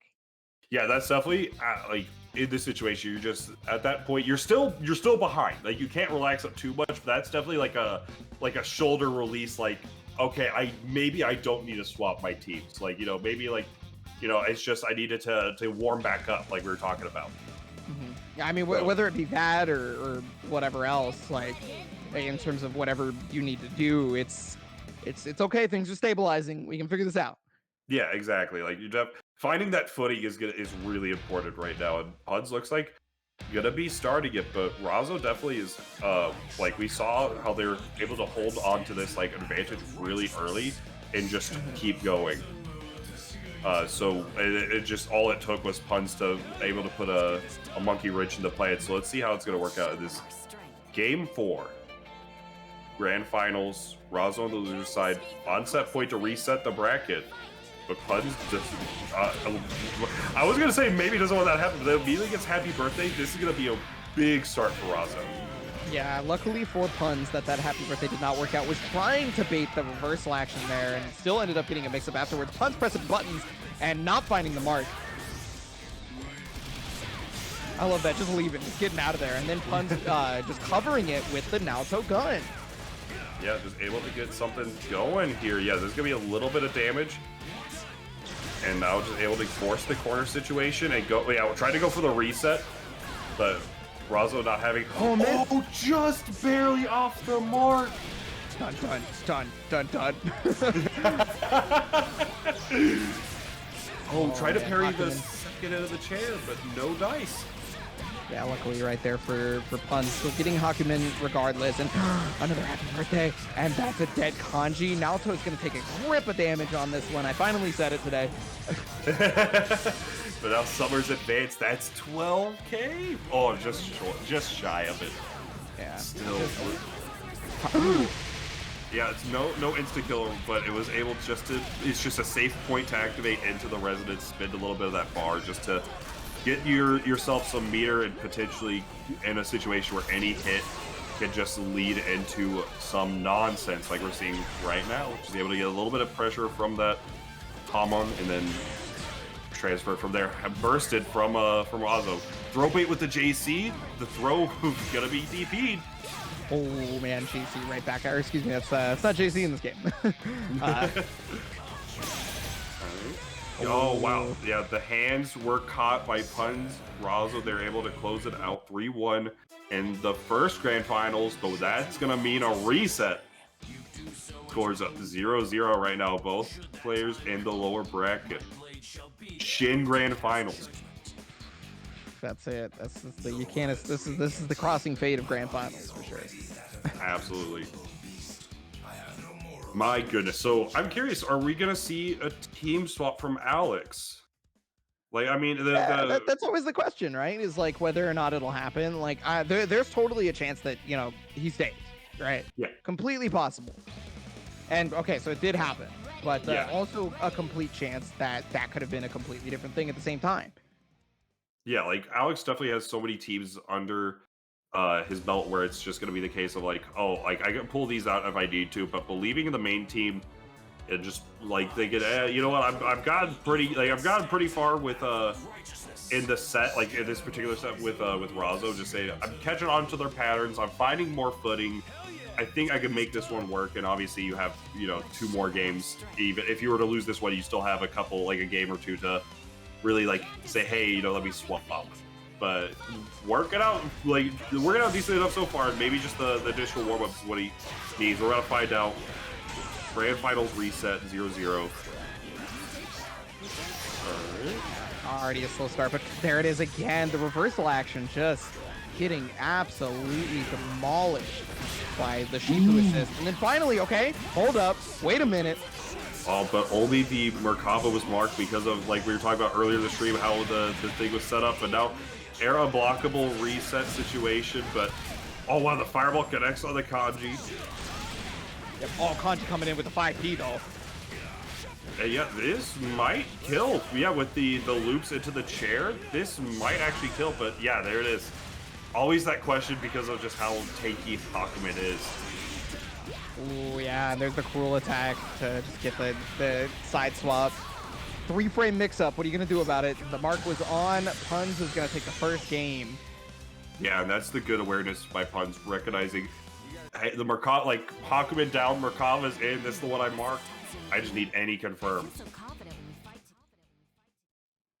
Yeah, I mean, that's just a good way to start this this reset off of just a good happy birthday, recognizing the mark. Like, Puns is if he keeps up this energy, he has the momentum to take the tournament. But Razo, they're not out of it yet either. But like, I mean, reset the grand final so far, and just playing really well as well. So we're gonna see how this will run down game 2 of the reset. Here we go. And I mean, so far it's been starting out really slow, and then it kind of like snowballs with this, like the Shifu thing. But okay, so finally Shifu actually ended up catching the armor part, projectile activation. Yeah, so it didn't actually just make it so that he just straight up won anymore. Like Hakumen didn't just take over this time. Yeah. Oh my god. Dude, that I don't care. I've said it time and time again. I don't care what character you are, what characters you're playing. Seeing Hakumen just scooch at you like from half screen is just one of the most terrifying things in this game. Okay. Mark on. So no matter how much health that character brings back, it's not going to matter. One combo away from death, unless Naoto can get destroyed here. They drop in the combo. Naoto gets the hit. There's 3 bars here. This could be a secondary mark. It's gonna be that. Combo off this? No, just barely missing the chair. Super unfortunate. Yeah, barely missing the chair. Try to use the CC to just recover the situation, but Razo, they're ready. Gonna be able to just convert the situation into just a net positive for them. And now tries to gonna hit the ground. Oh, what an active switch! Yo, that's ridiculous. Oh, I was almost certain Merkava was gonna get snatched up right there. Yeah, no, that I think actually Merkava, if that is like timed properly, I'm pretty sure Merkava does get snatched up. But like the active switch was just really good by Razo, and now just Pun's trying to find a way out, was able to get like the buttons out and just needs to find any sort of hit to kill this Merkava. That's the one. Blah, into the Amon, and now just Hakumen by himself at this point versus the Naoto. Alright, and I mean there is chance also marked with an insta kill, but doesn't have the resonance to cancel the gunshots anymore. Yeah, you definitely don't want to get hit by that EX again, because that'll be the one time where it actually happens. Raza, though, they're staying patient. Oh my god, is that a combo? I didn't know that combo. That was a combo. I can't believe it. I just learned something to. Yeah, Tim Allen on the board, cocaine and all. Exactly, like my goodness, that's optimal. Yeah, I mean, you know, if it does the max damage available to you in the entire video game, must be optimal, right? Like, yeah. My goodness. So Pun's off of just taking this momentum and just 2-0 lead in the reset, but Razo, they're not unfamiliar to reverse 3-0ing. They reverse 3-0 to get here into the grand finals. So let's see how it's going to work out between these two. Razo taking a second. Need a breath, take a swig of the H2O.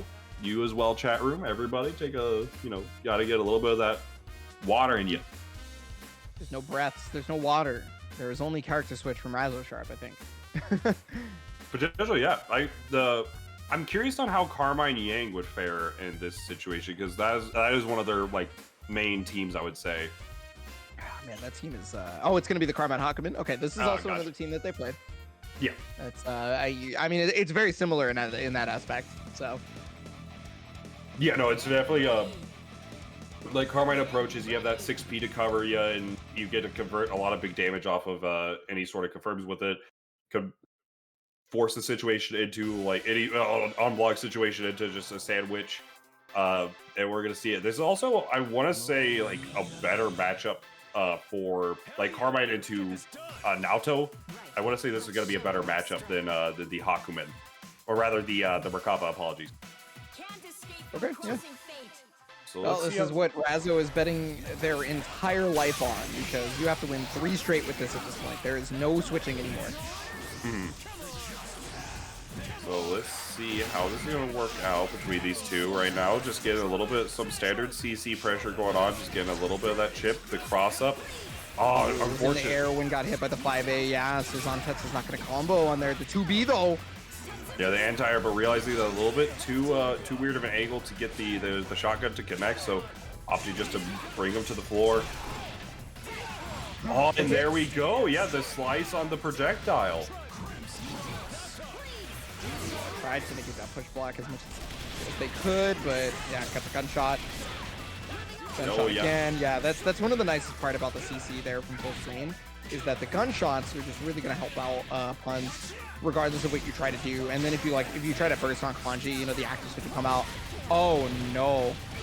Oh, yeah, did it actually get the shotgun to connect in that situation? But I don't even think it hit Carmine, did it? So I think it just was a full whiff, which is unfortunate, but now able to get, oh wow, the burst whiffing. Kanji, yeah, trying to go for the air reset that do with the 2.0 version, so now gonna be able to set up the situation. Nice air backdash out, just backdash out of that, but the scoop, that's gonna be enough to kill. Yep. And now down to the Hakumen. I'm not unfamiliar to these comebacks, so we're gonna see backdash. Yeah, I was gonna say it's because it moved forward, so It actually ends up catching, and that's gonna do it. My goodness, yeah, the command grab choice from Puds was just a great option to call out that backdash and able to take Vortex Gallery, the East Coast side of things. Your champion is going to be Puns with a 3-0 after the grand finals reset. Great set from both of them. That was a slobber knocker to say the least. Yeah, I mean it's now what I'm about to say is not a surprise, but showing prowess with two different teams versus Razo is not exactly an easy feat. You know, and I think most people's opinion because of just how strong of a player Razo is in BBTAG, one of the strongest for sure. But Puns, I mean, like, come on, so powerful. Yeah, like Razo is definitely like one of the best BBTAG players just like out there, right? Like time and time again, they've shown how strong they are and how like just tournament win after tournament win. But you can never sleep on Puns. Puns is this wild card, like just showing up the bracket saying like Puns is super good as well. But just the wild card of like, okay, what team are they playing here? Are they goofing around? Are they taking it seriously? Or like are they if they're playing for the serious, you can't sleep on them. Puns is ridiculous. And show it right here with a Rio after the reset. So shout outs to Puns and Razo and Duckator for solidifying your top 3 respectively, as well as everybody else that came out to support the East Coast side of things for Vortex Gallery. If you're still trying to look to support before match arena and everything closes down, we still got 16 codes left, so make sure to go over there, claim a code. You know, the bracket may be over, but you still have these codes that we can claim right before, paying out the players, paying everything out. Do the sponsor quests. Make sure to, if you got a spare 5 or things like that, make sure to go over like Jalen did and dropped a 5. Appreciate you, homie. Let's go. And then you also have, obviously, the merchandise that we've been talking about before. Grab you a shirt, grab you a hoodie, coffee mug. You got a coffee time with Vortex Gallery, watching some Jackie Chan. And then you got the hoodies, you got the stickers. There's just so much stuff that y'all can grab it. I mean, some of the people that contributed to the marketplace were, people like Wolf and Godshot, right? So you can get some high quality artwork on your shirt or your hoodie or what it might be.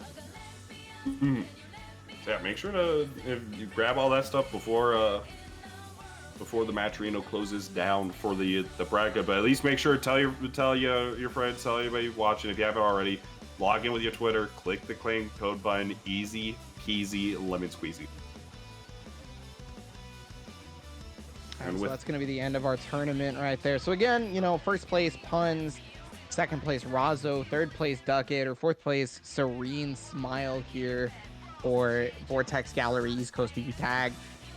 It was, that was a good ass bracket. Yeah, no, that was fantastic. And then tying up for fifth, Fada did have to DQ unfortunately, but Garfield as well playing that out. And then at seventh place you had DGF and the Gamer Play Guy. The Gamer. Man. So all in all, that was a good bracket. Even like going into the top 8, a lot of the qualifier matches were just mad fun. So it's been a blast, Mr. Esports Ebonic Plague. No, it's been great, Bojack. Haven't gotten to be on the bike with you in a hot ass minute, but always fun. They fear the power. Oh, and Fave Scrub! Fave Scrub! Yo, the Lord! Yo, the cool Cactus Cool Fave Scrub with the fat 100? Oh my god. A Benjamin on this bracket? Let's get it. Favorite Scrub. Yo, that he had to use the money that I got from stealing those phones. He just dropped off the bracket. Is that what he does with the phones that he steals? He just takes them to the pawn shop? Yeah, we finally know. The secret's exposed. Yeah, alright, well, thank you, Scrub, for he sells on the black market. What a guy. But yeah, no, I think we're gonna be wrapping up now. Thanks everybody for tuning in. Make sure to check out claim those codes. A few of them left. Where can we find you, Mr. Ebonic Plague? You cannot. I don't have any social medias anywhere. Godlike. Instead, you should be following Bojack198. Yeah, it's me. You know, Bojack198 right there. As you can see, that's the only Twitter tag up there right now. Of course. It's actually Bojack198. You might be seeing things. Check that out. Check me out on. I don't even know what's happening anymore. Check it all out. Like, and I mean, like, hey, support Vortex Gallery. This stuff's going on. They got so many other brackets. Like, I know there's CF going on sometime around for all you Blazblue players. I think Vampire Savior's going on right now. Yeah, Grand Finals is literally starting right now. Oh, so.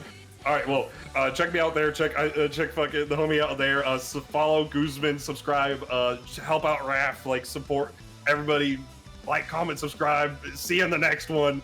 Head on over to Vampire Savior. Let's get out of here.